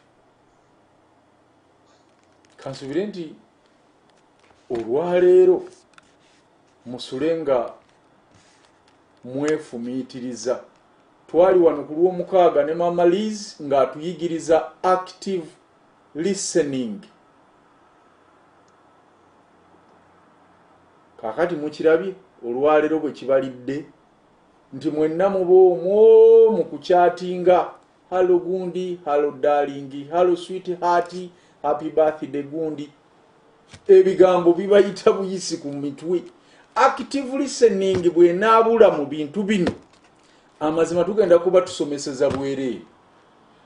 Ate buli lwe mutaagattegattenga programu zino nga bwe tujja tuzitambuza, era tujja kusomera tubajja ku byabufuzi. Mwe mulowooza lwaki tubaga nti muve ku bannabyabufuzi? Twagala baleka mu bbanga? Nedda. Twagala tudde ku bakulembeze, tuve ku bannabyabufuzi tudde ku bakulembeze, kuba abakulembeze baffe tubamanyi. Professor Gambia alina bendera oba fulaga mmekeuwe zaakolwa bano be bazikola bannabyabufuzi oba zaakolwa tebannajja nga n'abazungu tebannajja kuno? Katulabe bwana George. Sebo Mulangira nkulamusiza sebo. Nange munnange. Sebo webale okuweereza. Naawe weebale kulaba. Sebo nonze nkubye kwebaza Professor. Kubanga bukyanga ndaba Professor emyaka giyiseewo nga mpuliriza ebigambo bye takyukanga. Nalaba Professor nga yeesimbyewo okgenda mu CA. Professor bw'abajjukira nze nali w'ensaggu era nali agent we mu zooni eyo nze nabala obululu bwe. Naye okuva ku olwo takyukanga. Abantu balina okukimanya nti abantu bangi abakyuse mu bigambo byabwe abeegasse mu gavumenti era ne bagikolera ebigambo byabwe ne babirya. Naye Professor Gukiina tabiryangako. Era ye bw'aba awulira bulungi amanyi omuluka gw'ensaggu ogwo agumanyi bulungi. Sijjukira mwaka ogwo we yeesimbirawo naye ye ndowooza ateekwa okubajjukira. Zinali agenti we olwekyo oba yali erabika oba yali CA biseera ebyo we yeesimbirawo. Asobola okunzijjukizaamu kuba nze nali nkyali muvubuka naye nawulira bigambo bye n'ensalawo okubeera nga mugoberera n'embeera agent we. Era okuva ku olwo omusajja oyo takyusanga mu bigambo bye. Singa yabikyusa yandibadde yakola dda mu gavumenti eyo. Ekyo abantu balina okukimanya. N'olwekyo si ye muntu ogw'okulowoozaako nti asobola okugenda n'ateesa n'omusajja oyo. Kale nze nkubye kumwebaza. Ayinza okutujjukizaamu bw'abajjukira we yeesimbirawo-ko. Weebale nnyo ssebo, weebalire paka n'okutuusa kati esewo. Tweyanze nnyo on that reference. Omujjukira omukulu we Nsaggu? Kaakati okusooka wayiseewo emyaka mingi n'ekyokubiri agambe nti yali muvubuka nnyo. Ekizibu ky'abakadde nti bw'osisinkana abavubuka 50 bonna bakujjukira. Naye gwe kiba kizibu okujjukira abavubuka abo okuggyako ng'omulabye feesi. Naye kati oyo ayogedde kantu kanzigeyo akantu kano. Nali mu CA naye saasaba bantu kunnonda ngende mu CA kuba nakimanya nti CA tesobola kuvaamu kalungi konna. Twali tugenda ending up with the regime constitution. Naye natwala omukisa ogwo, it was the greatest political experiment I've ever done in Uganda. Kuba nasooka kulangirira nti nja kuvuganya Museveni ku bwa president nga ne constitution tennaba kumalirizibwa. Kati nengenda mu CA nenfuuka magnet eyasika gavumenti eyali yagala nzikire ekibiina ky'obufuzi ekyali kyagala ebibayi bya DP byali bibiri. Waliwo ekibayi ekimu nga kyagala Ssemwogerere muwangule basobole omujja ku bukulembeze bwa DP kuba baagamba that Ssemwogerere was a traitor to multi-party politics by serving in military governments, including the government of Yoweri Museveni. Ate ekibayi ekirala ekyali nga kyagala nneme kuwangula Ssemwogerere nga balowooza nti Ssemwogerere okubeera mu gavumenti waliwo bye bajja okufuna. Naye kati bonna baŋŋamba tebaliiko ke baafuna. Naye omukulu oyo ayogedde kansuubire nti yaliko mu nkiiko ezo we nayogerera nga ŋŋamba nga nkola proposal nti bazimbe olutindo okuva e Nakiwogo okutuuka Entebbe. Emmotoka zisobole okuba nti zivuga buvuzi over the water, the channel of Nakiwogo. Era nenkola ne proposal nti bazimbe oluguudo Mwasanjala okuva Empigi okujja e Nakiwogo. Nti ba travelers bonna abava mu Western Uganda bw'aba agenda Ntebbe ku kisaawe talina kgenda mu traffic jam ye Kampala Nateete nawa akwate olw'Entebbe. Kwegamba nti expressway gy'olaba kati eriwo bye bintu bye na proposinga nga mu CA elections nga ne expressway mu nali njagala ezimbibwa okuva Empigi okutuuka e Nakiwogo bazimbewo olutindo permanent bridge nti motoka zivuga buvuzi ne zibuuka chano y'ennyanja na Kiwogo ne zijja Entebbe. Some of us have been progressive.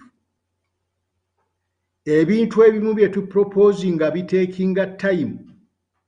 Kuba kati we twogerera gavumenti erabika eyagala okukola oluguudo olutegeerekeka wakati wa Mpigi ne Nakiwogo. Nga argument ze naweeri ze arguments ze tufunyeemu Entebbe Expressway. So omukulu oyo mwebaza nnyo mwebaliza ddala kuba by eyewitnesses webali. Ate n'ekirala agambye senga nali nkyusa mu ndowooza yange senga nafuuka dda senga nagenda dda mu bifo bya gavumenti. I cannot. Kubeera gavumenti ngitegeeza lunywe sisobola kweyambisibwa kulimbalimba bannayuganda. Mujjukira ab'ebyobufuzi abaali eyo nga babagamba nti baliyo okusomesa Museveni ebyobufuzi ebya demokrasi. Abantu abo lwaki be bantu benjogerako bajje beetonde beeyambisibwa okulimba bannayuganda ne basimba ne bafukirira ekitooke kya Gun Rule. Bagenda mu gavumenti ya Amin, bagenze mu gavumenti ya Lutwa, bagenze mu buli musirikale ajja ne bagenda ne bafukamira basaba ebifo mu gavumenti y'omusirikale oyo. So nsanyuse nnyo nti omukulu oyo kati mukulu luli yali muvubuka nnyo era abamu ku abo by the way balina evidence engeri obululu gye babucyangacangamu mu CA. Naye nina data kuba obulwadde obwo nali ngenda obunogera eddagala ne ntwala abaali mu ebyo. By the way tuli bubi nnyo ab'ebyobufuzi kuba njagala nkyogere nakati. Abo abaakoleranga okulaba nti Ssemwogerere asigala mu gavumenti, they used a lot of criminal methods. Ate n'abo abajja okumpagira Ssemwogerere muwangule bamugye ku bukulembeze bwa DP ebisinga bye baasuggestinganga nga bimenya mateeka. N'olwekyo experiment eyo yandaga ate nga kibi nnyo kuba owa DP bwe yakolanga ekintu ng'agamba nti Museveni yakikoze. Nti nali mu kattu nti bingi byankolebwa era bingi byali bisobola okunkolebwa kuba buli muntu yali agenda kwegaana responsibility. Naye mu nkomerero ya byonna data nagiwandiika ne ngitwala mu High Court of Uganda era omusango tegwawulirwa olwa orders from above. But the documentation was made. Nali ngenda okugezaako okukomya election rigging from that petition. Exposure. N'olwekyo neebaza Katonda nti atuwadde obulamu ne tusobola okukola ku bintu bingi. Nze ndowooza nga bwe nabagamba nti ebintu bitwala obudde, olina kubeera patient. Kannyongerezeeko na kino, bwe njogera ku football match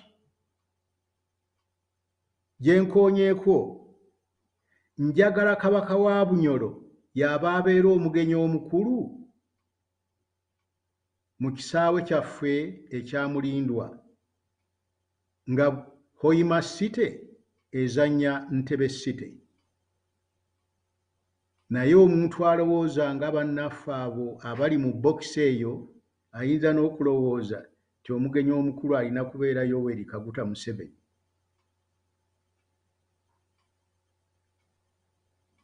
Kuba nze nga ategeera nkimanyi nti Kabaka wa Bunyoro yaliwo ng'Omuzungu tannajja.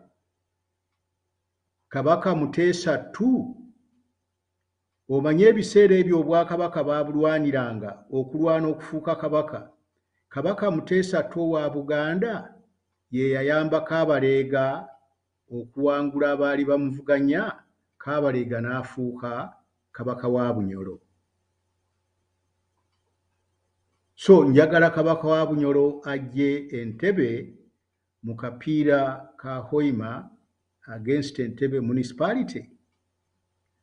Ate omupiira omulala gwe njagala okusuggestinga, anaawangula kwezi ebbiri azanye Jinja City.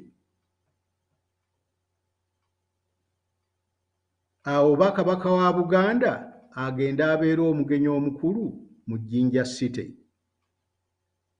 N'omupiira oguliddako nandyagadde gubeere mwawangudde, gugende guzanye City eyaffe ey'Abagisu, Mbale City. Twagala bannayuganda babeere on good talking terms.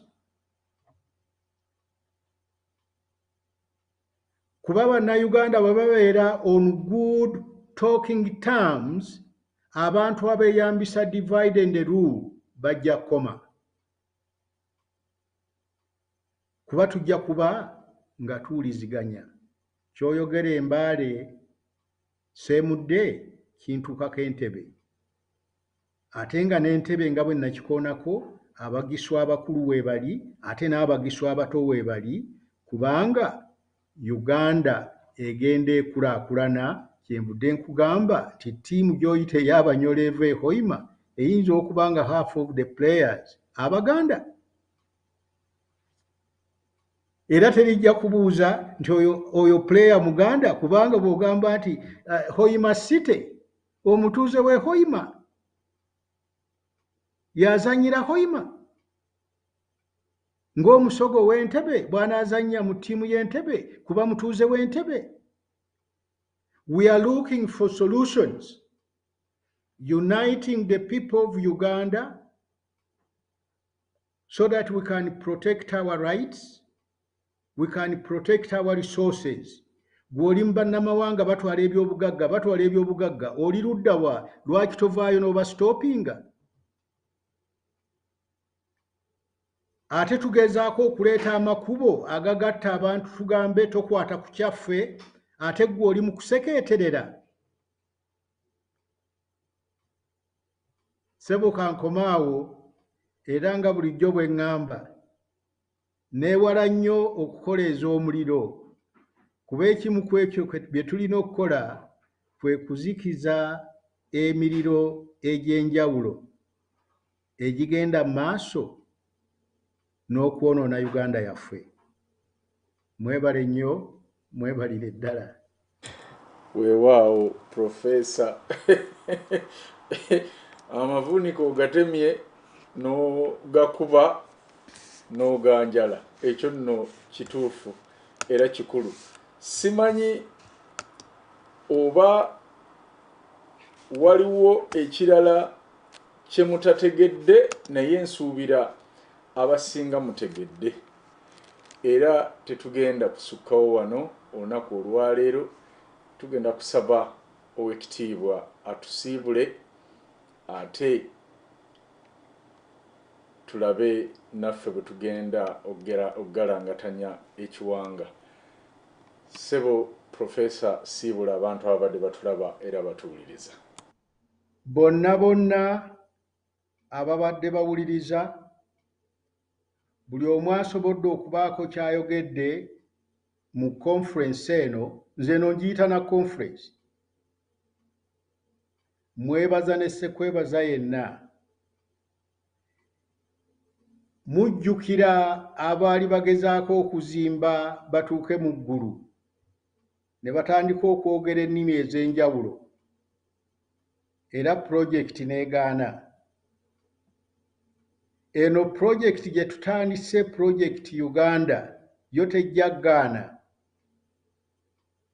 kuba tetwogera nnimi za njawulo, naye twogere tusobole okuba nga buli omu yeesiga munne, nga buli omu ategeera munne, nti ekiseera bwe kinaatuuka ne tugamba nti wano we tugenda okuyita tetujja kukwata makubo ga njawulo. Mu butuufu omulamu omukulu nnyo wano, kuba natandika ne history nga nkitegeeza, bwe tuba tukola ku bizibu bya Uganda, we tutuuse tekijja kwetaagisa genda Kibuli kwebuuza, tekijja kwetaagisa genda Lubaga kwebuuza, tekijja kwetaagisa genda Namirembe kwebuuza, kubanga kino ekiwendo kye tuliko ffenna tujja kubeera omuntu omu. Nti bw'ojja ku ssenta ofuna consensus y'Abannayuganda awatali kulowooza ku ddiini oba mawanga gaffe oba buyigirize oba kuba nti tewali buyigirize bw'amaanyi in the formal sense, naye nga twessaamu ekitiibwa as human beings, nti ffenna tulina common needs which must be catered for by the way we are organized. Omukyala ali olubuto nga lumutawaanya e Masindi, n'omukyala ali olubuto nga lumutawaanya e Karamojja, n'omukyala ali olubuto nga lumutawaanya ku bizinga mu Lake Victoria. Kye tukolerera nti gavumenti ebeera organized and on the ground, nti tewali mukyala ali lubuto lumutawaanya in any part of Uganda where the government of Uganda cannot give maximum help, because the biggest job of a government is the preservation of human life. Twegatte, kuba ebitugatta weebiri, ebitwawulayawula tetujja binenya. Teri anenya muntu kugenda Kibuli, teri anenya muntu kugenda Lubaga oba Namirembe, kuba we are talking about the Commonwealth of Uganda and the principle that every Ugandan should have clean water. That's what government is supposed to be. Thank you very much.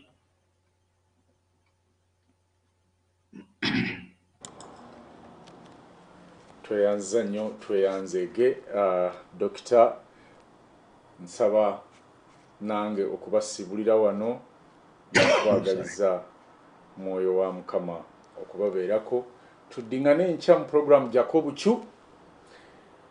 Enkya ndowooza tutunuulire ku Haamu ono. Haamu afuuse Haamu. Nakulabula munnange mabega keeri nga naakajja ku social media negamba nti munnange walumba ekisaawe kye Nakivubu n'okisaanyaawo, naye ekisaawe ekyo kirina history waakyo, kubanga bannyini kyo baali nabo basobola okufunamu ssente oba baaweebwa ettaka eryo naye ne baliwaayo ku lw'ekisaawe ekyo. Ebbanga ly'onoomala nga tonnamala kisaawe ekyo, bizibu bingi ebijja okukwolekera. Naye enkyandooza katutunule mu mivuyo gyo. Programu gyako obucu kegende wa Hamis Kigundu. Kale akuuma atakumira mpeera, musule bulungi era mweraba. Kambalekera akayimba ka Federo, mukadde waffe ono Sebuufu Omuwologoma ate era Munnabuddu, nga ayina byabuulira abalabbayi bano abaagala okweddiza ensi yaffe. Bye for now.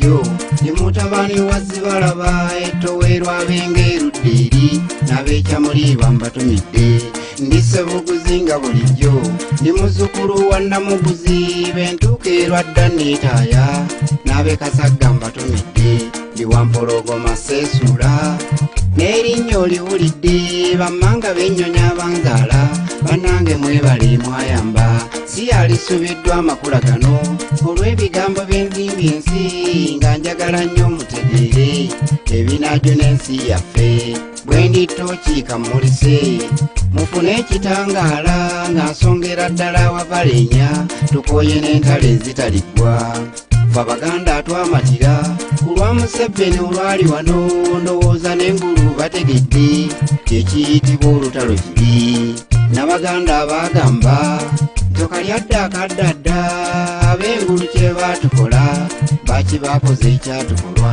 bwatuntuza banno kati manya ekiseera kyo kirituuka w'olikabira nga bwonyiza nsi eno gy'olaba teweneena.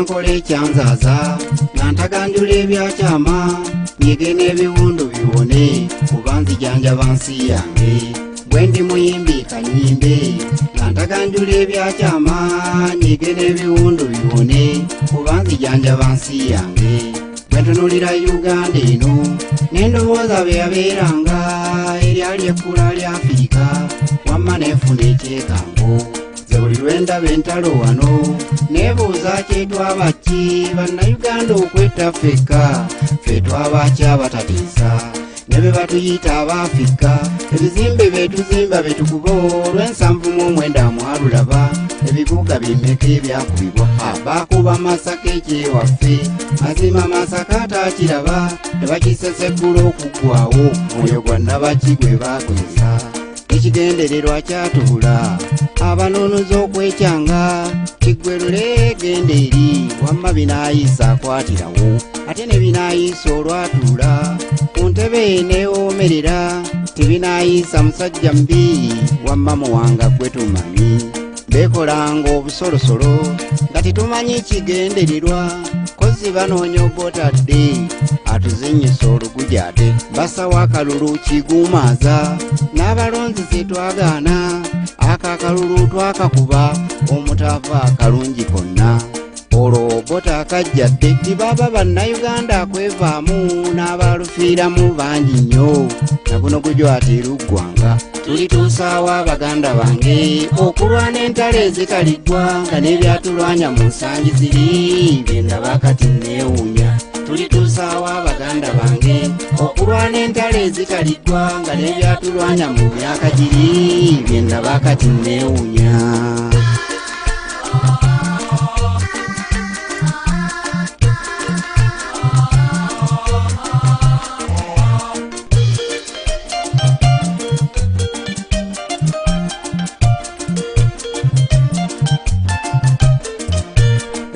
Baddewo kale naye ono Omuganda waakuggwawo olutalo ne birutandikira erudda eri amalira wano awangudde Baganda tufa lwakuba nti tuyamba olutalo lutere luggwe mangu gwate oluba luli mu nju ffe n'ekyokukola kyatubula naye ekisinga okutunyiza be bantu betwayamba baali tuyambe betwayamba batuyita kondomu weewuunye naali mwatudde omukulu oyo kamuleka agira yeetaaya naye ekiseera kye kirituuka lwalimanya kye yakola kibi naali mwatudde omukulu ono kamuleka agira yeetaaya naye ekiseera kye kirituuka lwalivunaanibwa okuvuma atyo obwerabiza ekikulu nnyo abantu abakuyamba mu kwewaayo kale obavuma otya ekivumo ekyo nga ne Kabaka mwagendedde njagala ndagula eggwanga lino entalo si zaakuggo wano olw'obujja n'effutu ebiri wano tujja kulwananga bulijjo bino si byogera mpangaale byogera lwakwewaayo n'abaliddawo baligamba tiyali alwanirira nsi oyo kitalo nnyo baganda bange tukoyera entalo ezitaligwa kuba ebyatulwanya mu nsangi ziri byendaba kati neewuunya tulitusaawa baganda bange okulwanya entalo ezitaligwa nga n'ebyatulwanya mu myaka giri byendaba kati neewuunya.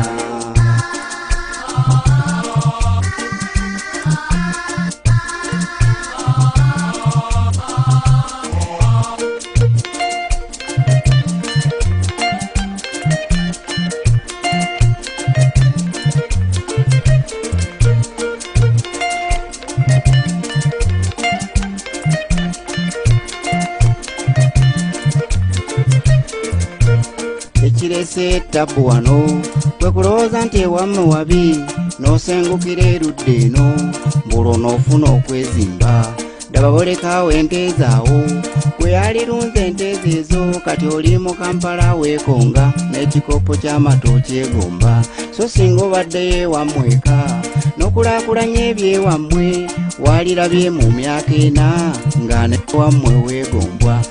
Ono Kampala abasikiriza kyali kyalo ng'ebyewammwe ffe bannansoolo okukola ennyo ekyakifuula kyekiri kati eno walizengayo bayigirize ab'amadiguli abaakuguka abataasoma ne mulunda ente ndaba n'amata ageetaagwa abaganda atwali akiika mbuuze buli gwe tuyamba yeefuula ne gwe tuyambyeko nti atuuke afuuka olunnabe weewuunye okuva ku Muteesa labayo buli gwe tuyamba yeefuula ne gwe tuyambyeko nti atuuke afuuka olunnabe weewuunye byatuuka olw'obbo temwabiraba nga twalafuuba nannya atuuke ne tumwana omuganda amuwase ddaba ate bwatufuukira olumbulege twali akiika mbuuze buli gwe tuyamba yeefuula ne gwe tuyambyeko nti atuuke afuuka olunnabe weewuunye ebyali eruweero omwabiraba balutta maguzi bagenda kyokka bootunuulira ebyaddirira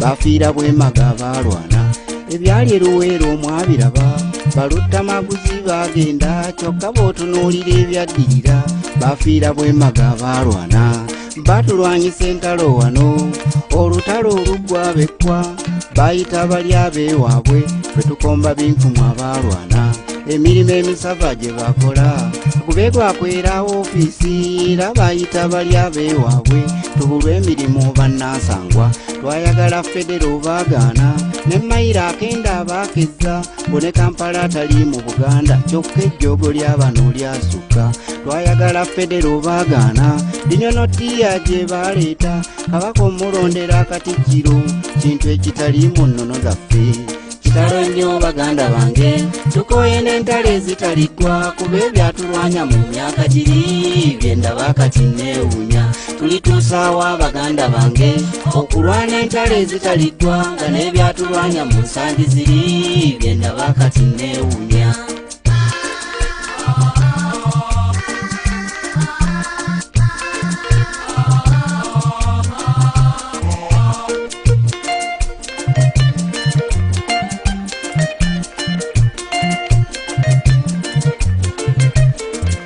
Nzijukira Buganda bwe yali nga tetunnaba kwegatta twali tuteredde entende n'emirembe mu nsi yaffe naye kanaaluzaala we yava kwe kutugatta n'abatateesa n'ekyaliguddewo nti tuteese baagala ntalo okwerwanya ate omuntu omukyamu wa kabi azima akunyiyisa obwegassi n'ekintu kyamanyi ddala kikyo era kifunga n'akyefunze ettaka baligabana bwe bagaba gyobeera nti lya jjajjaabwe lyatuterekerwa bajjajjaffe abaganda tulabye ebyewuunyo baligabana bwe bagaba gyobeera nti lya jjajjaabwe lyatuterekerwa bajjajjaffe nga n'eryakabaka mwe ligendedde kitalo nnyo baganda bange tukoye n'entalo ezitaligwa kuba ebyatulwanya mu nsangi ziri byendaba kati neewuunya tulituusaawa baganda bange okulwana entalo ezitaligwa nga n'ebyatulwanya mu myaka giri byendaba kati neewuunya.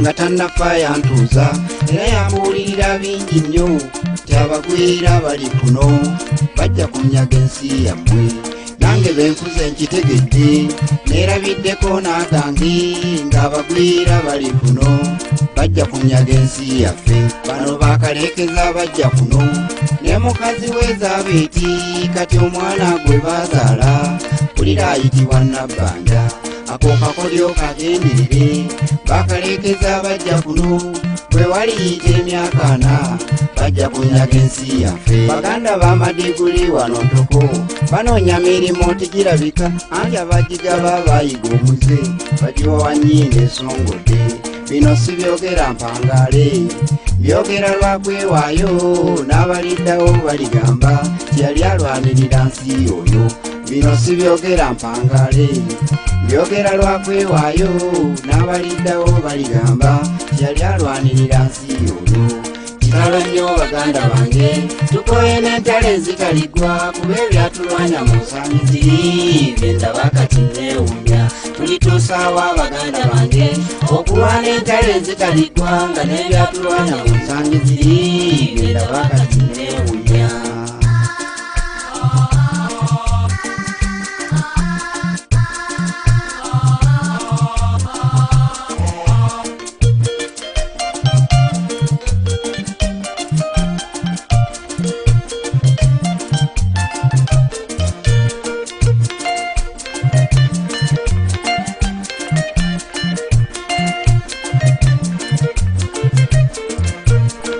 maliriza ate ngende abaganda mbasaba kwegatta tukulaakulanye ensi yaffe eddewo nga bwe yabeeranga nga maliriza ate ngende abaganda mbasaba kwegatta tulwanirire ensi yaffe okuba nga bwesaanidde abange twagala federo okuba tuba n'obuyinza mu nsi yaffe tulabirira kabaka waffe okuba nga bwasaanidde abaganda twagala federo okuba tuba n'obuyinza mu nsi yaffe tukulaakulanye ensi yaffe eddewo nga bwe yabeeranga ayi katonda w'abajjajjaffe bwe yawakibuka omumbaale n'atambuliranga mu bire wagenderera kyokwekweka oba baakusobya abajjajjaffe abaliwo tetwategeera tuddiremu katonda waffe naye tuli mu nnaku etalabwanga ngenze masaka ekyewaffe erwabenga gye banzaala maama nannyonga mubalabire